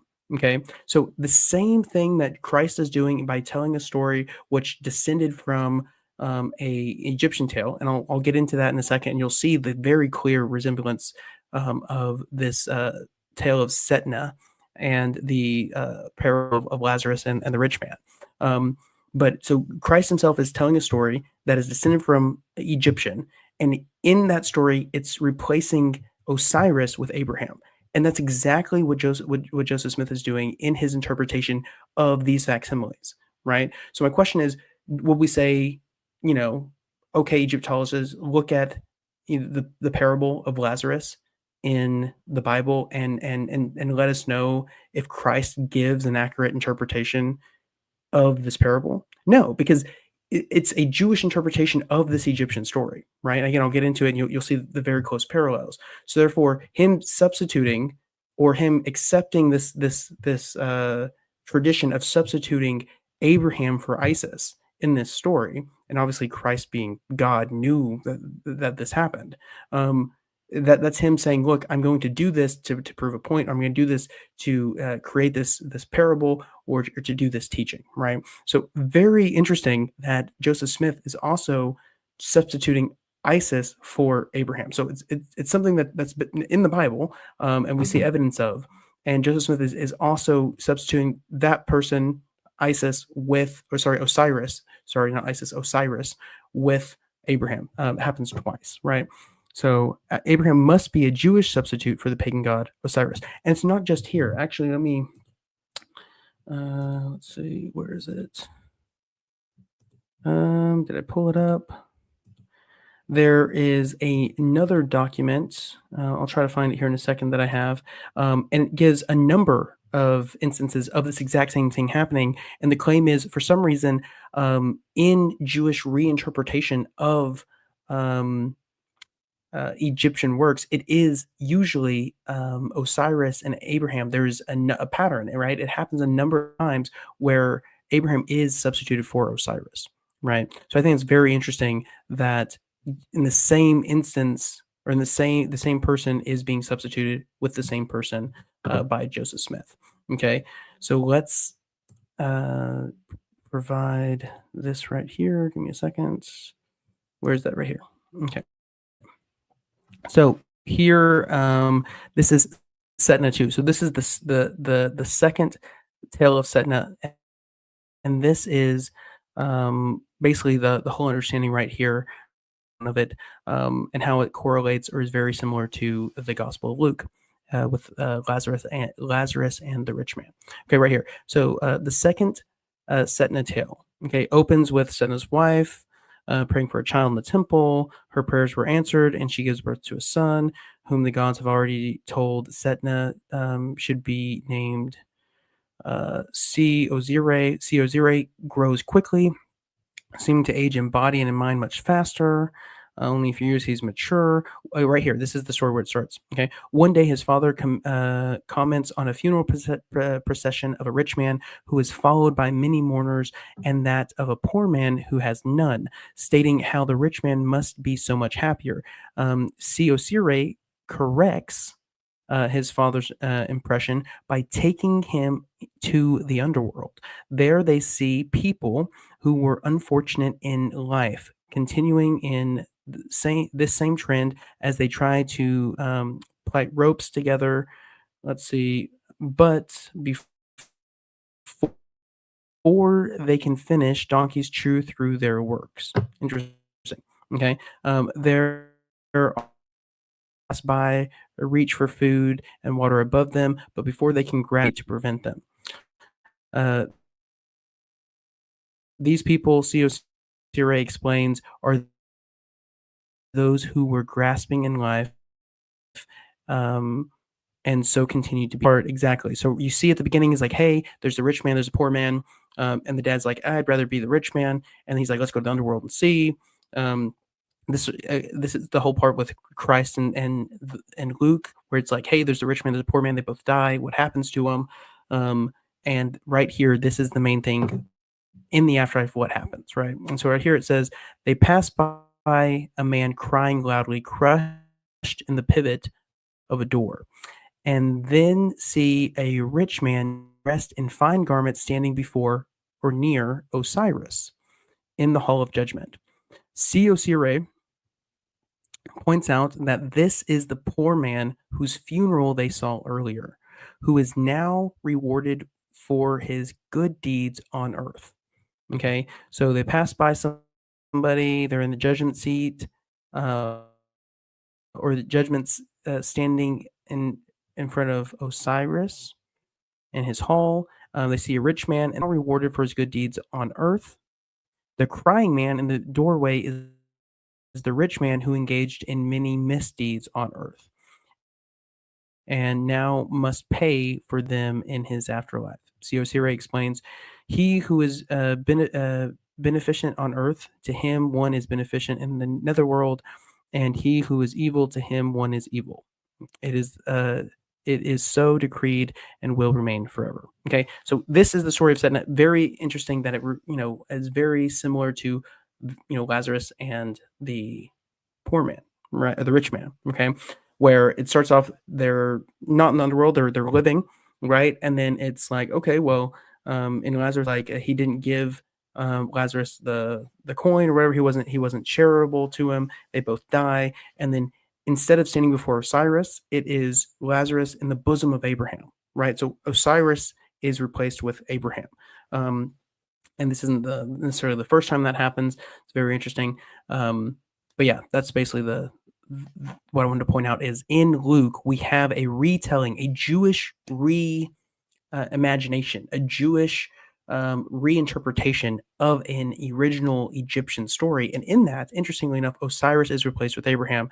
And, we would say this is very akin to what we see with these facsimiles, right? Because, I guess the idea would be, hey, the scroll that the Book of Abraham is on is different, right? It's not connected to these facsimiles, but yet somebody is saying, look, we're going to describe what's happening on the scroll by putting it in relation to these facsimiles. Or they would say, look, we have these facsimiles from these other things, but we're going to reinterpret them to where they help support this Book of Abraham, right? So that's kind of like the idea with that. And it's interestingly enough that matching Christ's reinterpretation, whether it was him or it's just a tradition, but that reinterpretation of the Egyptian story, Osiris is replaced with Abraham. And again, like I said, this isn't the first. I don't have it pulled up. I'll try to link that later. But there are other instances of Jewish reinterpretations where Osiris is replaced with Abraham. I guess I clicked on a link. So I'm going to go back. Okay, so I thought that was interesting. So right here we say so the assertion is that Joseph Smith reinterpreted the text to make a modern story for his people. No, the assertion is that most likely this is how a Jewish audience would have interpreted. Well, again, that's a good question. I would understand as this is how a Jewish audience would have interpreted this image in relation to the Book of Abraham, right? The Book of Abraham, in which he's trying to be sacrificed, and then you have the whole thing on the lion couch, which it appears someone to be sacrificed, or it could be interpreted that way, and then a number of other elements that would have been interpreted to kind of go along with the story of Abraham, right? So it's the reinterpretation in a Jewish context or in a Hebrew context of this originally Egyptian image. And again, like I said, we have a number of those here in this right here. In Blake Osler's work, we see right here that his it's hypothesized here, and it gives evidence for it that let me see right here. The theory that some Abraham traditions were associated with the Book of the Dead or other Egyptian sources also received strong support from the Testament of Abraham, a pseudepigraphic work dating from the beginning of the Christian era. In the Testament of Abraham, Abraham makes a journey into the afterworld to view the empty. I don't know how to pronounce that. A tradition that strongly suggests Abraham's identification with Osiris, who makes a similar journey in the Book of the Dead. So again, that's very interesting, that relation there. And then right here, you see. So Ray Ward, a specialist on Abraham traditions during the New Testament period, noted that the Testament of Abraham also clearly parallels Luke's story of Lazarus, although the Egyptian tale of Setme is even closer. In the Testament of Abraham, for instance, the Lord tells his angel, "Take therefore my friend Abraham to the garden where the tabernacle of my righteous ones and the abode of the Holy One, Isaac and Jacob, are in his bosom." Okay. Let's see. Right here we have the Setme. We have the story of Setme as defined by Griffith, and then we have right next to it the Testament of Abraham, and then they're pretty similar. So again, this is another parallel between this story that maybe the Testament of Abraham is kind of descended from this Egyptian story, right? Or is very similar to this Egyptian story, and it's just a Jewish recapitulation, or I don't know if that makes sense, but I guess a reinterpretation of it. Very similar also, it's not just the Testament of Abraham, but we also have right here, the apocryphal, what is it? Let me try to get it right. The Apocalypse of Abraham. Give me a second. Right here. Yeah, the Apocalypse of Abraham is another pseudepigraphic work dealing with Abraham dating from the 1st century AD and bears considerable affinity to the Testament of Abraham. The Apocalypse of Abraham is clearly Jewish, probably from around Palestine, yet it is another, it apparently came from the same literary milieu of 2 Enoch. So it's also heavily influenced by Egyptian culture. And again, right here, you see an Egyptian tale right here, and you see this, and they're very similar in a couple aspects. That's what this is putting forth. So again, there's reasons to put forth and to conclude that there are Jewish reinterpretations in history of Egyptian works, right? And again, there's another article which I'll try to link below when I get it, by Carrie Muhlstein, that gives even more examples of that. So I'll try to link this one and the other one below when I actually get their links. Right now, these are downloaded, so I can't link them. I'll have to go find where you can get those. So I just thought that was interesting. The whole that are Mormons just saying that Joseph Smith is reinterpreting these things in Jewish context to save it? Or do we actually see this in history? And the thing is, we do see this in history. We do see it's even in the Bible, originally Egyptian context or cultural stories or things like that reinterpreted and items replaced in the stories to make it Hebrew or to make it Jewish, as Osiris being replaced with Abraham. And again, that happens in Facsimiles 1 and 3. So very interesting. Okay, let's... there's so much more. We're only 10 minutes in, and I've already been talking for an hour and a half on this. There's so much we can share about this. I'll go ahead and share this, right? So Sobek. Learning about the god Sobek is very interesting. Okay, so right here, for some reason, he doesn't talk about he stops right here at figure 8 for some reason, right? Figure 9 is a crocodile, right? So let me pull this up. So right here, this is Facsimile 1. And we have right here figure 9, and this says the idolatrous god of Pharaoh.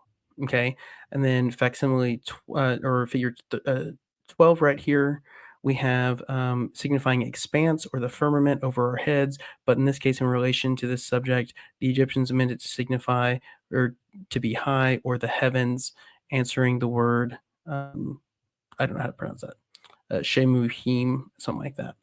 Okay, so right here you have the idolatrous god of Pharaoh, who's a crocodile, clearly a crocodile. And in this, you have him like kind of swimming in this river, and the river is supposed to be like the firmament, right? Very interesting. Okay, so critics would say, well, look, this is just a crocodile. This is not an idolatrous god of Pharaoh, right? It's just a crocodile swimming in the water, right? And again, so if we're trying to say, well, this is a Jewish interpretation, right, of what's going on here, then I guess we should ask ourselves, well, is there an Egyptian god that is the god of Pharaoh that is a crocodile, right? Maybe again in this exact image, an Egyptian context, they would say, well, this might just be a crocodile, right? But in history, does this make sense that a crocodile is an idolatrous god of Pharaoh? Is that historically accurate? And if so, how did Joseph Smith know that, right? And the answer is yes, this is clearly accurate. Okay, so I'm going to start off here, but I'm going to get into some more research stuff. But I thought this was pretty interesting right here. Okay, this is Wikipedia. So when Wikipedia can prove you wrong, it's kind of interesting. So right here we have Sobek. Okay, this is what it looks like. In one form, he is a humanoid with a crocodile head. And this is actually right here is not just Sobek. This is Sobek Ray, which is very important for what I'm about to say. Okay.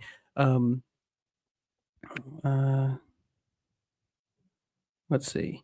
So right here, Sobek, also known as that, was an ancient Egyptian deity with a complex and elastic history in nature. And that's very important with what we're about to explain. It is very complex and elastic. It's pretty interesting how it all happened.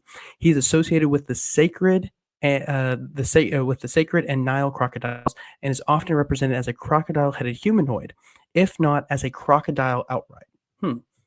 So there is a god in the ancient Egyptian pantheon or belief system who is and can be a crocodile outright. Okay, check one, right? There's a crocodile as the idolatrous god of Pharaoh, and that makes sense, right? There's an Egyptian god who is a crocodile. Okay, let's get into why it's of Pharaoh and why that hits the money very importantly. And moving on, some of it's just right here, right? Sobek was also associated with pharaonic power, fertility, and military prowess. But so right there, pharaonic power and fertility and military prowess. So right there, it's already relating this to Pharaoh, but we'll get even to more interesting things here in a second. But served additionally as a protective deity. Let's see. Invoked especially for protecting others from danger from the Nile. Okay, right here. Sobek enjoyed a long-standing presence in the ancient Egyptian pantheon from the Old Kingdom of Egypt through the Roman period, right?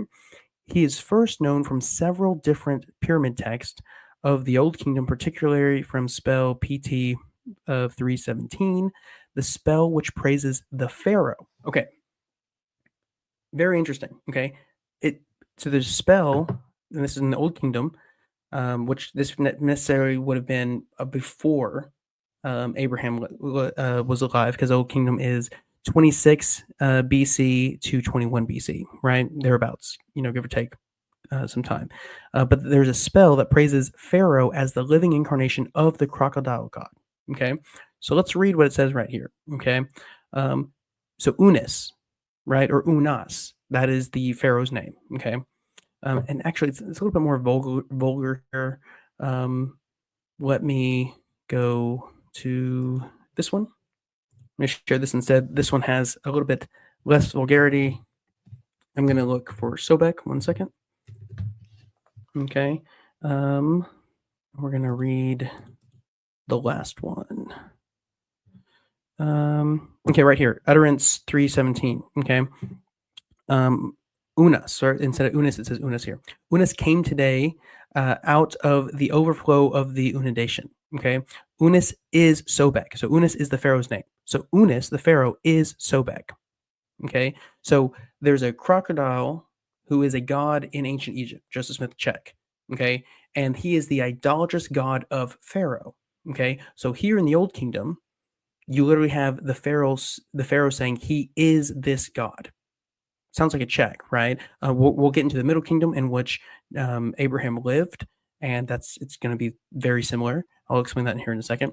But right here, so he came out of the overflow of the inundation. The Pharaoh is Sobek. Unis is Sobek, with green feather, with watchful face, with uplifted brow, rushing up, coming from the leg and the tail of the Great One, she who resides in the brilliant light. Let's skip some of this stuff right here. Unis arises as Sobek, the son of Nith. Unis eats with his mouth. Unis urinates. Unis copulates with his phallus. Unis is the lord of seed, he who takes the women from their husbands wherever Unis wants, according to the desire of his heart. Okay, so if you're randomly joining right there, it's kind of an interesting thing to join on in a live. But right here, this is talking about the idolatrous god of Pharaoh, in this case, equivocating the Pharaoh with this idolatrous god, Sobek, who is a crocodile, right? He can come in the two forms. He can come in form of a humanoid with a crocodile head, or just a crocodile outright. So my question is, right here, in Facsimile 1, okay, where it says figure 9, which is this crocodile right here, right? Can we zoom this in? Okay, and it says this is the idolatrous god of Pharaoh. Tell me how that is wrong with what we just explained. Okay, tell me how Joseph Smith got that wrong. That this, again, how does a farm boy from upper state New York, well, actually, I guess from Vermont, moved to upper state New York, and then it all, the restoration kind of happened, started there. How does he, a farm boy, look at a crocodile and say, you know what, that's the idolatrous god of Pharaoh, and then actually have that literally play out in history for him, right? Very interesting. Okay, so this is Sobek, right? That's who we would equivocate this to. Sobek, who is an idolatrous god of Pharaoh, who in the Old Kingdom is equivocated to Pharaoh. Something very interesting. Let's go back to this. Oh, right here. Okay, I don't know if you can really see this. Let me change this up for you. Right here it says, so Unis arises as Sobek, and in this whole thing, right up here it says he is Sobek. Right here it's saying he arises as Sobek, and as part of this, right, talks about how, so again, Sobek is very much to do with fertility, right? And the idea behind this is, when I was doing my research for this video, it comes out as he is to do with fertility because there are so many crocodiles, right? So if there's a crocodile god, he's just having so many kids, and he's getting his seed out there, right? So therefore, he became a fertility kind of god, or as it says right here, Unis is the word of seed, um, and seed meaning, I guess you could use the more vulgar understanding of that. Um, in that way, seed is what causes someone to become impregnated, right? That's what they're meaning by that. Just trying not to, be too straightforward with that. Right here, he who takes women from their wives, from their husbands, wherever Unis wants, according to the desire of his heart. I thought this part was interesting. Okay, so there's an idolatrous god of Pharaoh, who's a crocodile, and check, right? Both the check. And then part of it, the whole thing is it's he who takes women from their husbands. And what do we know about Abraham, right? Well, when he goes into Egypt, right?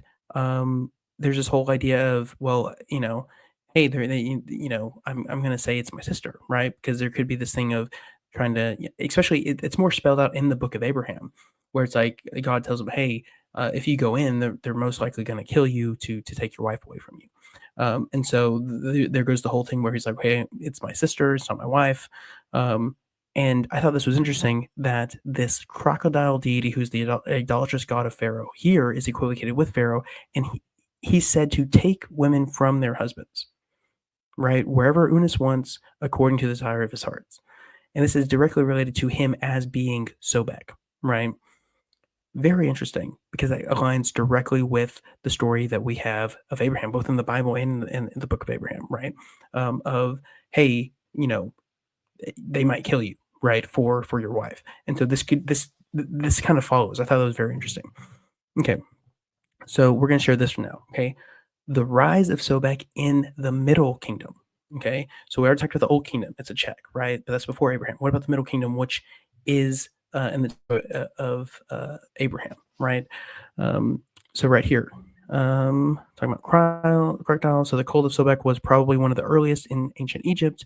He was first appeared on a ceiling from the reign of King Narmer, the first king of the first dynasty, right? So really early on.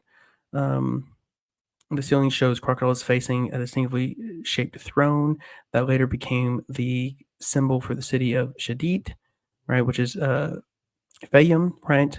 So we're getting some really interesting stuff. After the demise of the Old Kingdom, which that's where Unis was from, Sobek appeared as a predominant local deity at Sumeum, Sumenu, I think that's how you say Sumenu, a locality in the Theban province. His cult was present since that period. I don't know how to say that word. Let's see right here. However, it was not. Okay, right here. However, it was not the appearance of Sobek's cult in other provinces that made him important. That prominence came as early as the region of Mantu Hotep II, the first king of the Middle Kingdom, when Sobek was merged with the sun god. Okay, this is very interesting here. Okay, so in the Old Kingdom, right, you have Sobek, and Sobek is equivocated with this pharaoh Unis. Okay, the Old Kingdom goes away. Now we have the Middle Kingdom.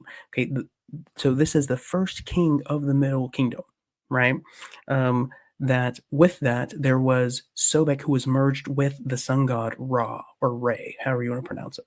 Okay, so very interesting. So now Sobek takes the prominent spot in, I would say, basically the Egyptian pantheon, the sun god, right? Ra is very important for so many things.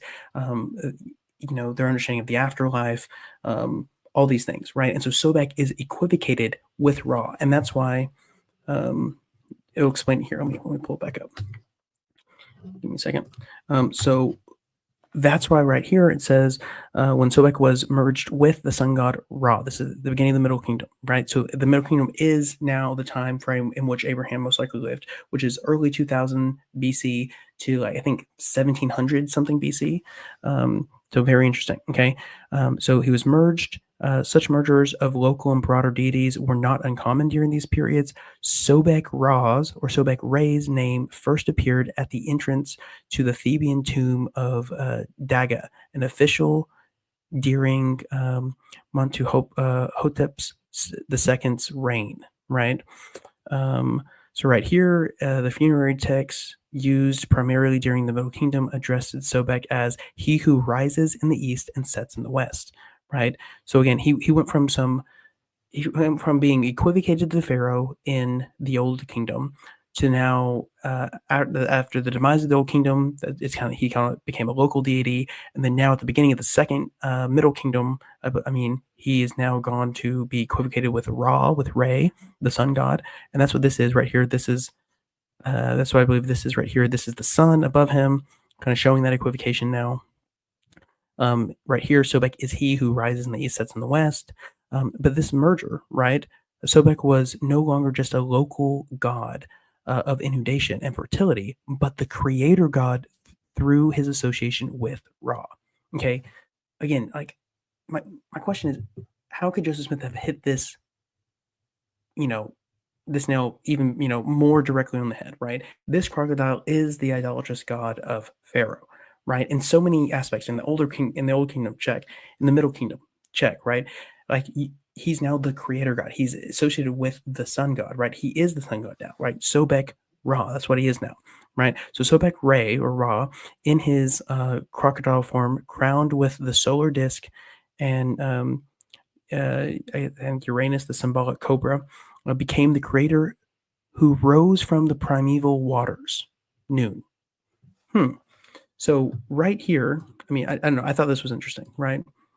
Right here, Facsimile 1, we have the crocodile, right? And so many things are checking out of this being there is a crocodile deity who can take pure crocodile form in the Egyptian pantheon. In the Old Kingdom, literally, the king was said to be him, right? This god right here, who's the god of Pharaoh, right, steals wives from their husbands. Very, important fact when talking about Abraham in Egypt. Very interesting.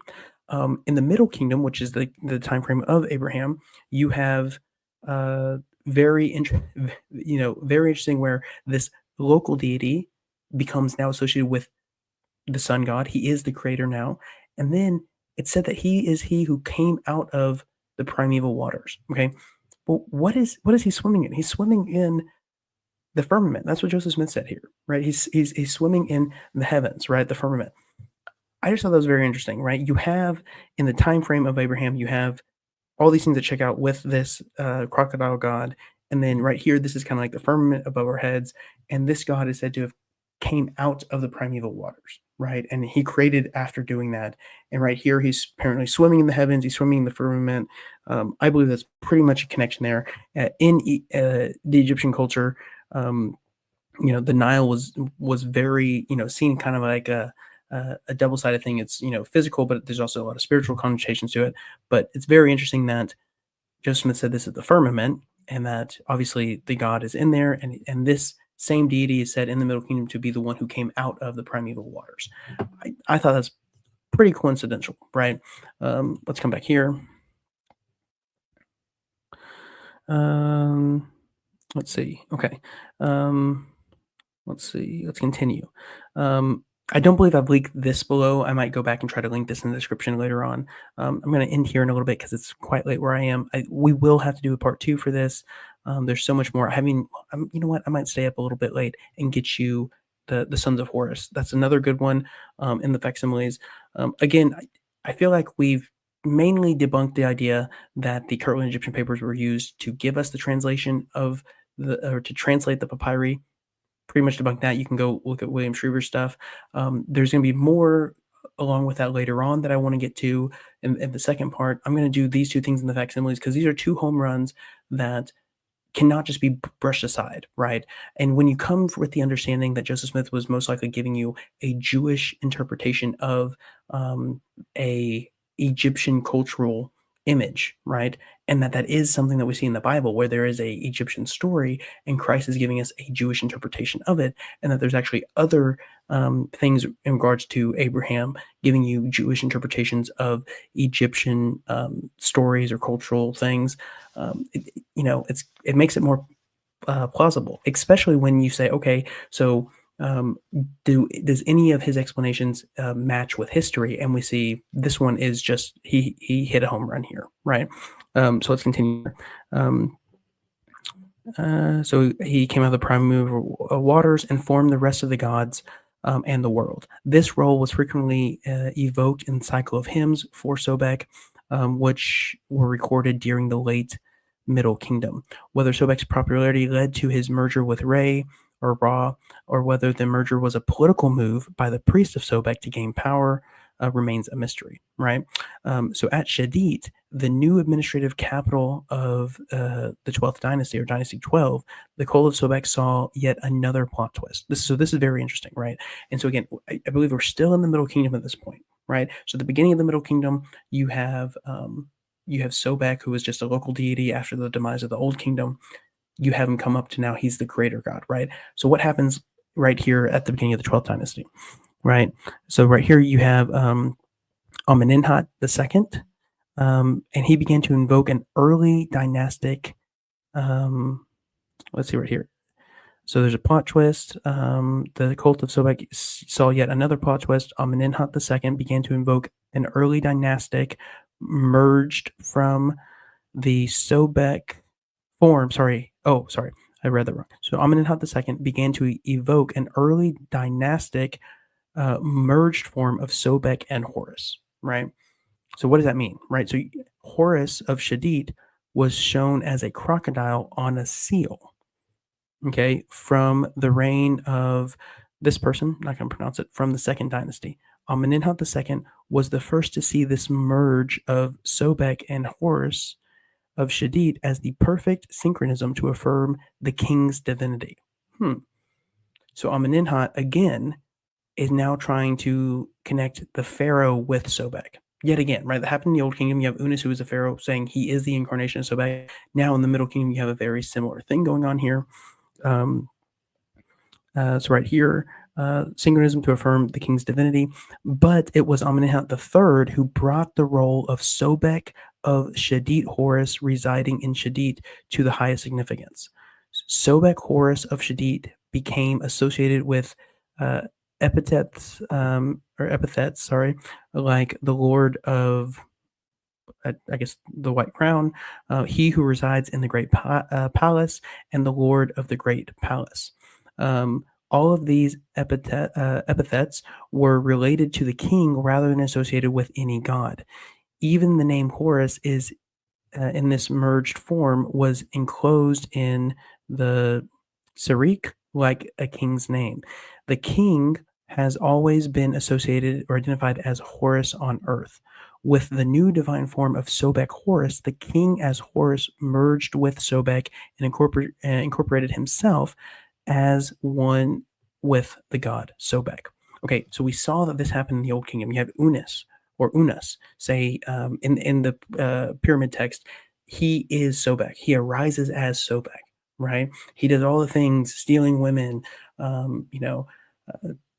I guess eating with his mouth, like all these things that it said that Sobek does, that Pharaoh did. Now in the Middle Kingdom, you had Sobek arise as the creator god, and then right now with Amenemhat, he was looking back at the second dynasty and saying, look, oh well, there was like this Horus Sobek form, and now I'm going to say we're going to pull that into context now, and now it is the Pharaoh is Sobek Horus, right? The Pharaoh is identified with Horus on earth, and now he is going to be Sobek Horus on earth, right? So Sobek's association with divine kingship is illustrated in the Amenemhat III's baptism of the Pharaoh scene at his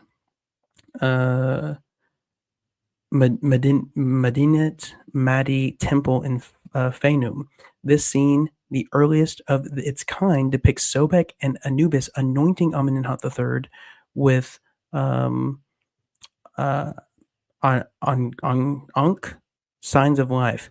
The anointment marks the king's initiation into eternal kingship and was usually related to the state God's to the state God's divine procreation of the Son.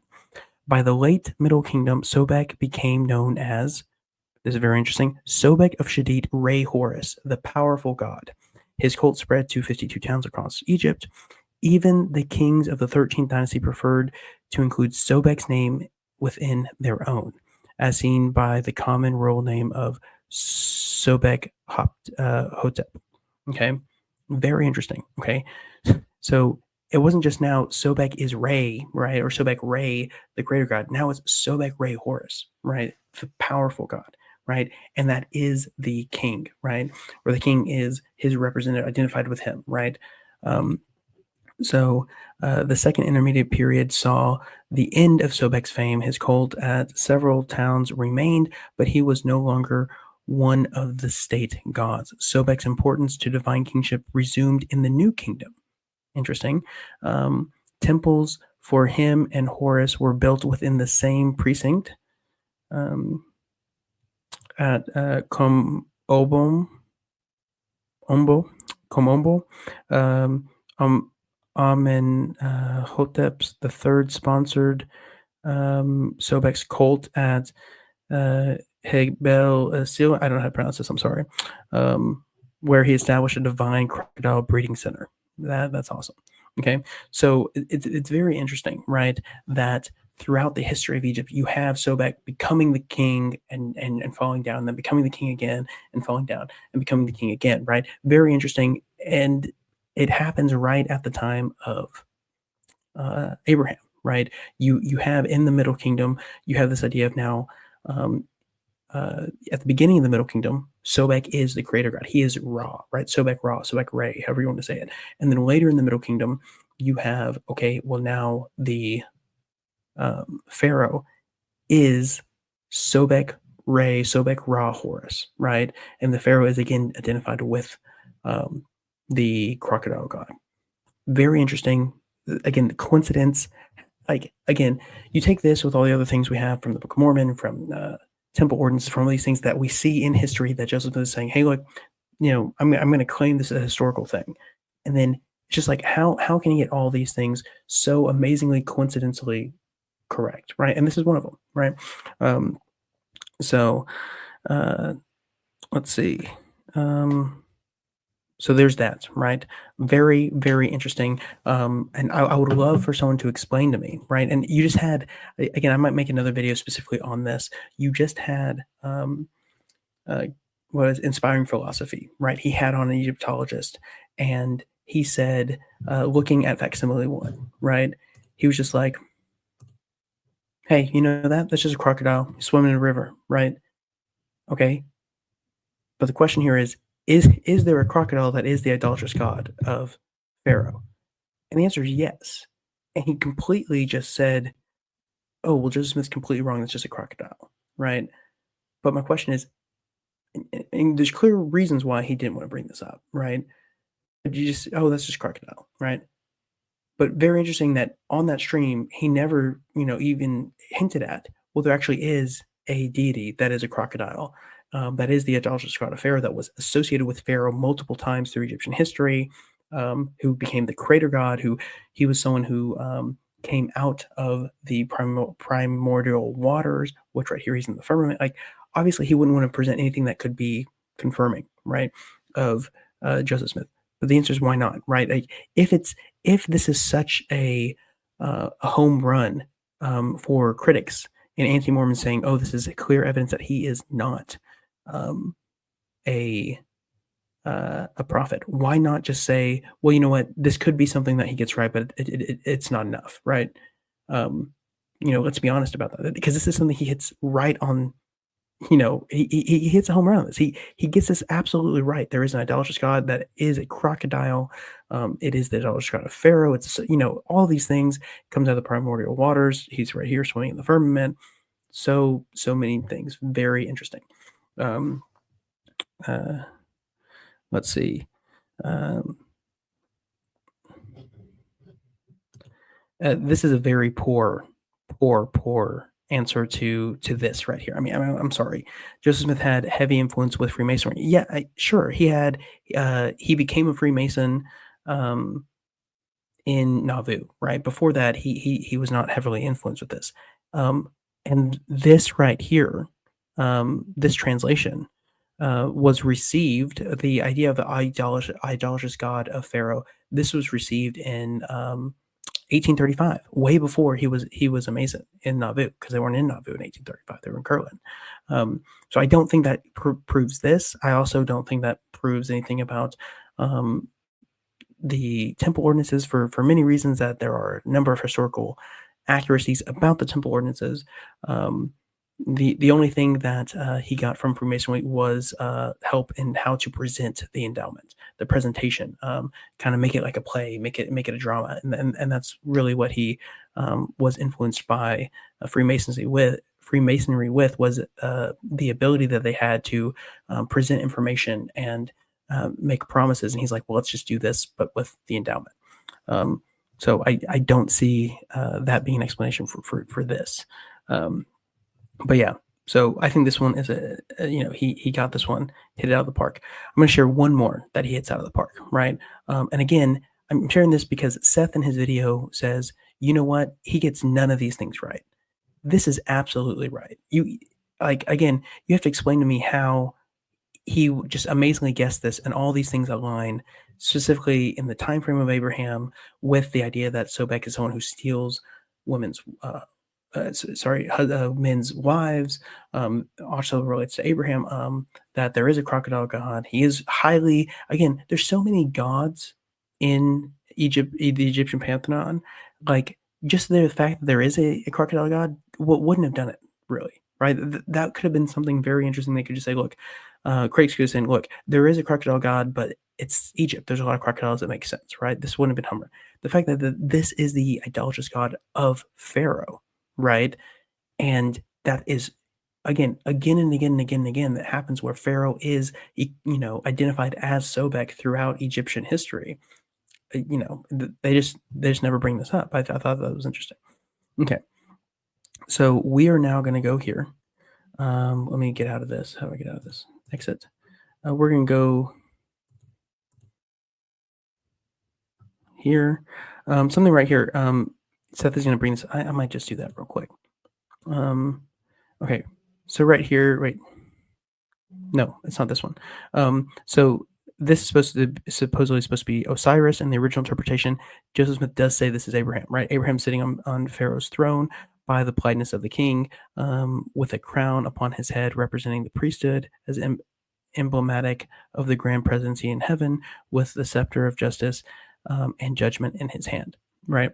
So this, again, Osiris, and then, this is actually a scene where they're supposed to stand before Osiris in the afterlife, something like that. And again, it is replaced with Abraham, right? Very interesting, because we do see that in history. Okay, right here. I can't flip this upside down, I don't think.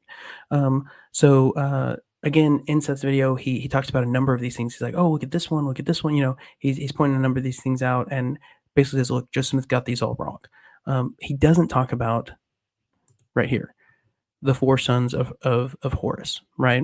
Which these also do appear on Facsimile 1, and he gives other explanations for them there, saying that they are, the god of Elkanah and the god of whatever, I don't know all the names. But on this one, he's like, look, these represent the four corners of the earth, right? So let's go to that. This is, you can see the number 6. Okay, figure 6 represents the earth in its four quarters. Okay, so it seems like a very simple thing we can kind of look at, and again, with inspiring philosophy. Again, I might just make a video very pointed to that. That's my plan after this one. It was just that, four corners, that has to do with with a compass, and they didn't have compasses, and it very, very just like shrugged off this whole idea, right? But then why do other Egyptologists say that's exactly right, right? So let's go here. Where is it? Over here. Nope, that's Sobek. That's Sobek. So I got to find it. Okay, right here. We're going to share here, right? So the sons of Horus. Again, I believe this one is linked below in the description, so you can go read it. There was a quote on here from an Egyptologist, and I went and I looked it up, right? And it actually comes from this right here. So we're going to share this. Sorry, I'm jumping around. The thing I just showed you, this is the Four Sons of Horus. This is written by Stephen Smoot, him citing John Gee, Terry Muleson, John S. Thompson. And there's a couple quotes from other Egyptologists in there. And I followed through on one to the Handbook of Egyptian Mythology. Okay. And right here, the sons of Horus, which that's what those four things are. Okay, very interesting. And so he says it's the four corners of the earth, which that's basically, saying the, quarter, north, south, east, west, that sort of thing.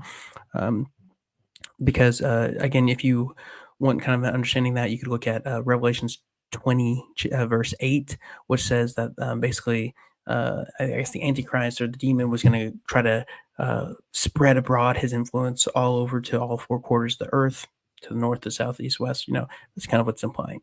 So likewise, he's saying, that's the Joe Smith saying, using that same phrase, four corners of the earth, to say to the north, the south, the east, west, right? So right here, you have the four sons of Horus, the four gods, and right here you have Imseti, Hapti, Dalmuteth, and I don't know how to pronounce that one. But that's their names. Were known collectively as the sons of Horus. Right, you have all these things in pyramid text. The children of Horus are invoked to protect Osiris the king, support his body, and beat up his great enemy. So you have all these things. And then let's keep going. Oh, I skipped over it. Sorry. It was right here in the first. They were the traditional guardians of the four canopic jars used to hold mummified organs. Imsepti generally protected the liver, Hapti the lungs, that one the stomach, this one the intestines. The four sons were also associated with the four directions south, north, east, and west. Right there. I mean, this is in the first paragraph. I skipped over it, but right here in the first paragraph, and this is a non-LDS Egyptologist, right? This is a handbook to Egyptian mythology, right? The four sons of Horus, right? Right here, the four sons of Horus were associated with the four directions south, north, east, and west. To finish the sentence, and with four vital components of survival after death: the heart, the Ba, the Ka, and the mummy, right? Very interesting. Okay, let's go back to the Stephen Smoot article, and let's see what other sources. So again, who wrote this? Let me see. It clearly says it right here. So this is Geraldine Pinch.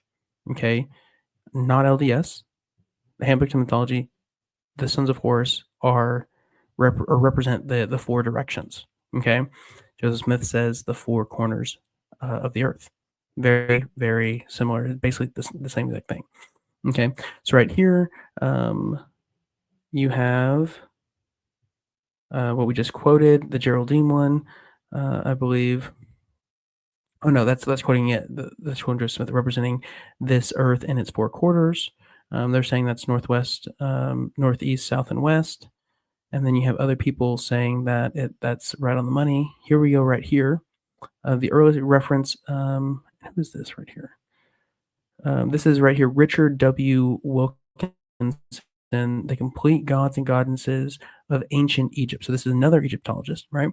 And the earliest reference to these four gods is found in the pyramid text, where they are said to be children and also the souls of the great god Horus. They were also called the friends of the king and assisted the deceased monarch in ascending into the sky. Let's see. Okay, right here, we're going to skip down. The group may have been associated with the symbolic completeness of the number four alone, but they are often given geographic associations and hence became a kind of regional group. The four gods were sometimes depicted on the sides of the canopic chest and had specific symbolic orientations, with Impseti usually being aligned with the south, Hapti with the north, Dalmufet, Dalmutef with the east, and Kibesenuef with the west. Okay, so again, a second Egyptologist, right? That these four, one to the south, one to the east, one to the north, one to the west, right? Very, very interesting. You have this one right here. This understanding is shared widely among Egyptologists today. James P. Allen, a third one, in his translation and commentary on the pyramid text, simply identifies the four sons of Horus as representing the cardinal directions. Okay, number 3. Manfred Lurker explains that each of the sons of Horus had a characteristic head and was associated with one of the four cardinal points of the compass and one of the four protective goddesses associated therewith. Gerald Pinch, that's the one we just read. The four sons of Horus were the traditional guardians of the four canopic jars used to hold the mummified organs. And, right there she says the four sons of Horus were also associated with four directions: south, north, east, and west. Okay, so there's 4 in all so far.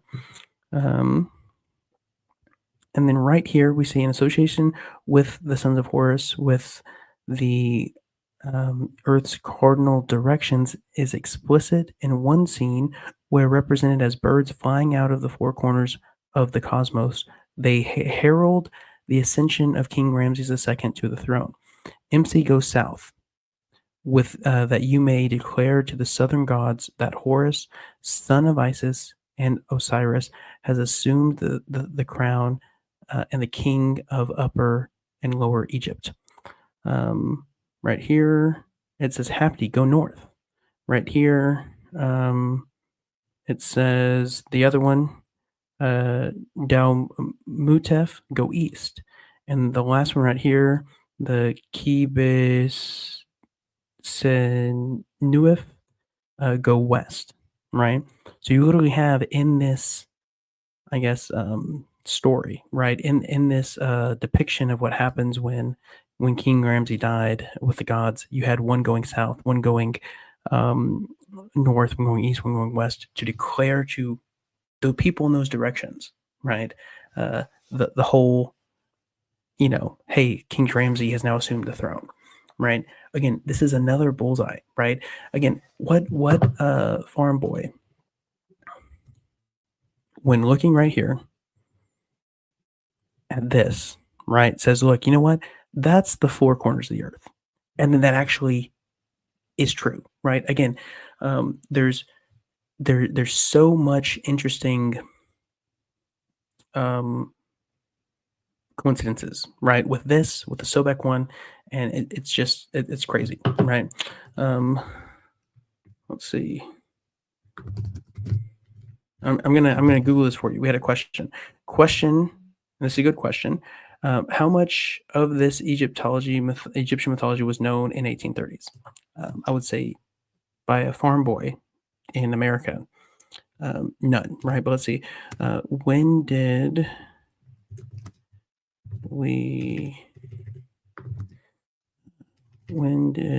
Egyptian, let's try this.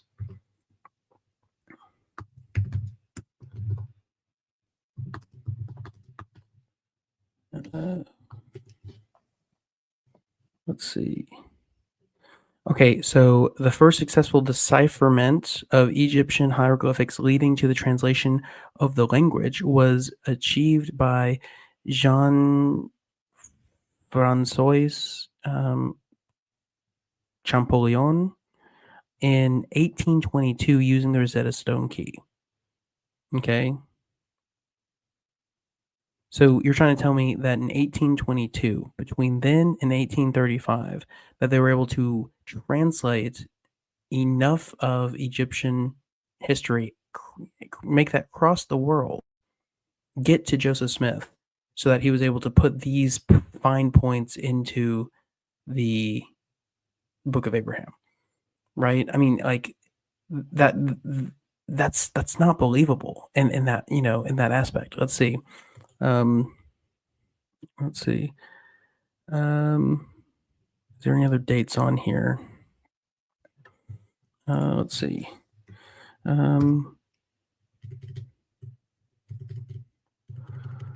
Let's see. He published in 1842, but these translations were already done, right, before then, right? So again, I think you're trying to say, okay, well, he had to have known these things. My question is, if he was able to get these translations, why didn't he make a fuss about that? Right. Again, this is something very interesting, that Joseph Smith was apparently so good at falsifying these things that, like, about chiasmus, he intentionally put that into the Book of Mormon, but never told anybody. Right. He in Alma, is it Alma 34 or Alma 32 or whatever it was, or 30, I think it's 36. There's a huge long chiasmus, and it's the whole chapter. But he intentionally did that because he knew that he was Hebrew, but yet he never told anybody about that. But he put that in there as an evidence to make it, authentically Hebrew, right? That's this kind of thing that people say, right? Or, oh, he intentionally knew that these things were actually Egyptian and then put them in there, but never said anything about it, or never tried to prove it, or never tried to point that out to people, right?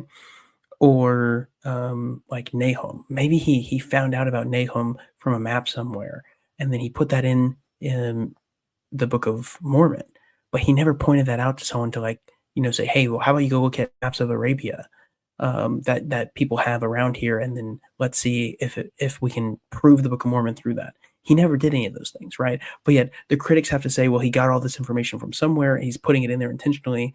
But a fraudster, right, a charlatan would want to boast on those things to try to prove credibility. But he never did any of that, right? He just said, look, this is the revelation. Here it is, right? It's from God, right? And you can find out for yourself. That's basically what he did.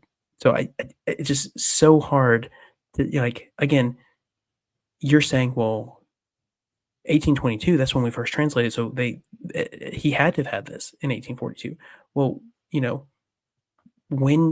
when did all this information come out? Yeah, that's now on you to kind of go and say, well, look, he had access to this, and all this was known, and he, you know what I mean? No, like, that's not on us. There's no, like, no one believes that, right? So I think it's very interesting, right? That's the case. So again, two very well, let's do this. When were the pyramid texts translated? That'll be interesting.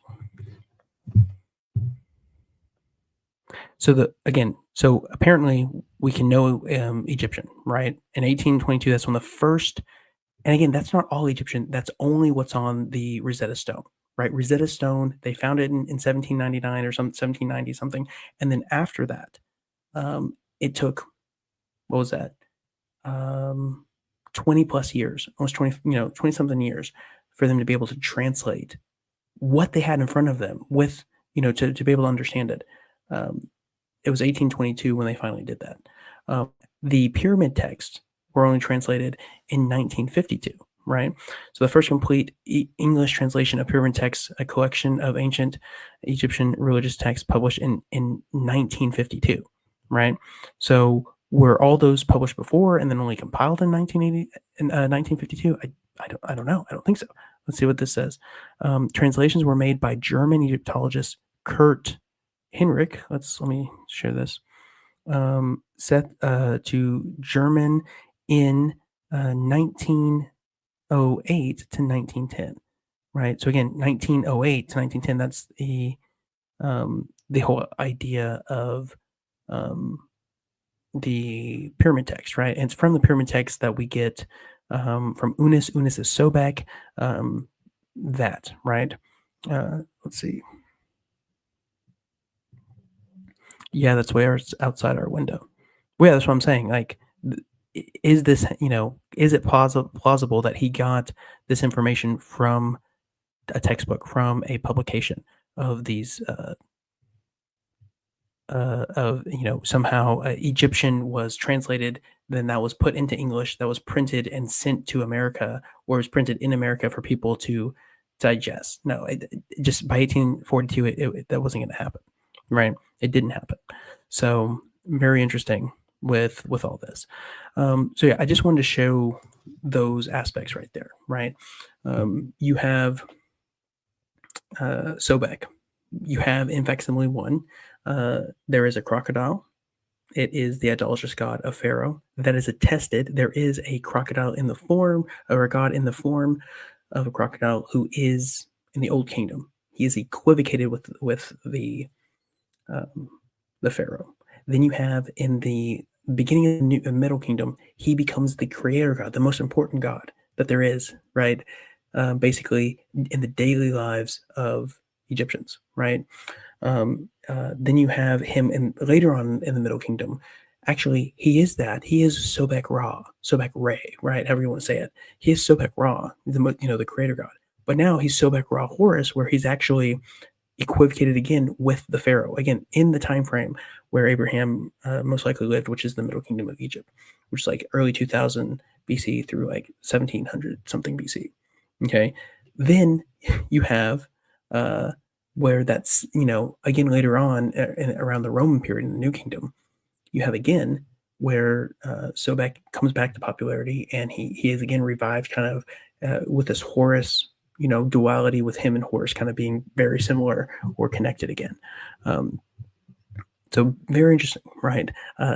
Again, hit it out of the park, home run. That's completely true, right? Anybody, be Egyptologist or not, who's saying, "Oh, this is completely wrong," there's a lot of disingenuous. It's very disingenuous to say that, right? You have to at least bring up, well, the reasons I'm saying this is not Sobek are, and provide reasons for that, right?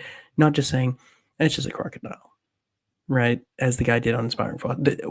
What is your reasoning? And intentionally not bringing up that everything he said about this crocodile actually do appear, but here's the reason why I would not connect the two. Like, none of that. Just, I'm not even going to bring it up. The whole point about Horus, right? The inspired philosophy guy didn't even, he again shrugged it off. But yet we had 4, 5 Egyptologists all agree that the sons of Horus are related to north, south, east, and west. Again, hitting out of the park. So again, Seth in his video says Joseph Smith got everything wrong. Not true. There are very, very, home run hits right there. I sound like a broken record. I don't know what else to say. Very accurate, very on the money. You could say predictions by Joseph Smith. Look, hey, there's a crocodile god, adults god of Pharaoh. It happens. It's true. It's historical. These 4 things right here, 4 corners of the earth, happens. It's true, historical, right? Very interesting. When apparently he's a charlatan who doesn't know what he's talking about, making everything up, and he ends up getting these things right. Also, he ends up replacing Osiris with Abraham, which we see that happen in the Bible. Christ did that in the story, which was originally Egyptian, and then he tells the story, and it's actually where there would be Osiris. He replaces that with Abraham. Whether he received that as a tradition already done, or if that's something that he heard and then he did, I guess that you could say that's debatable. But he does share a story which was originally an Egyptian story, and then it was, given a reinterpretation in Hebrew Jewish lens, and they did replace Osiris with Abraham. Joseph Smith did that in both Facsimiles 1 and 3, right? Where it's Osiris, he replaced it with Abraham. Very interesting. Okay. There's so many things that just hit right. And then especially when you look into the text of the Book of Abraham and you say, wow, there's so many ancient stories which Joseph Smith didn't have access to, didn't know about. But they also, testify, which, his dad was an idolater, and his dad basically turned him over to Pharaoh to be killed, and he was almost sacrificed, and he was saved by God, and all these things that just hit right on the money with what Joseph Smith is saying in the text of the Book of Abraham. And then we see ancient stories attesting to that, or saying, look, hey, we've received this tradition that Abraham did this, that it was like this, so many things.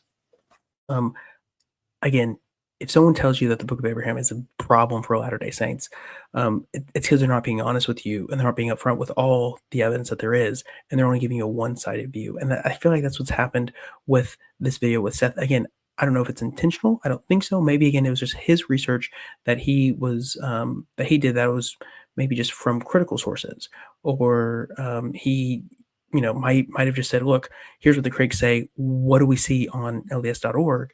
And not looking into what Latter-day Saint Egyptologists or Latter-day Saint scholars say themselves on this that aren't specifically published on LDS.org, right?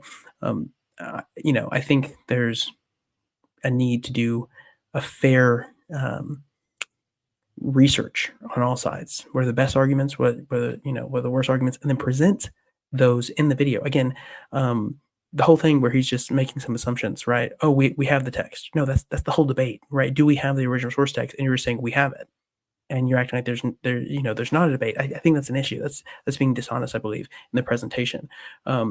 Not even bringing up the witnesses until later. Again, I'll probably do a part 2 where we do some more. These are the main points I really want to get, because again, when I looked into this, I was just like, dude, this is awesome. Like, this is great how many things or how these things are really connecting.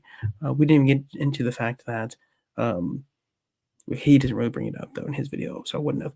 Maybe in Inspiring Philosophy I will. But there is evidence for Egyptian human sacrifice in certain instances, and it really matches with what we do have in the Book of Abraham.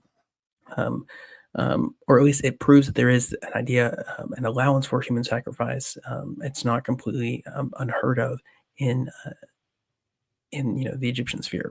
So yeah, don't forget to like, comment, and subscribe. It is really late where I am. I'm gonna have a heck of a time waking up in the morning to go to work, but I enjoy doing this. Please like, comment, subscribe. Let me know your thoughts. Please, leave a comment, leave a review of this live. Let me know what I can improve on.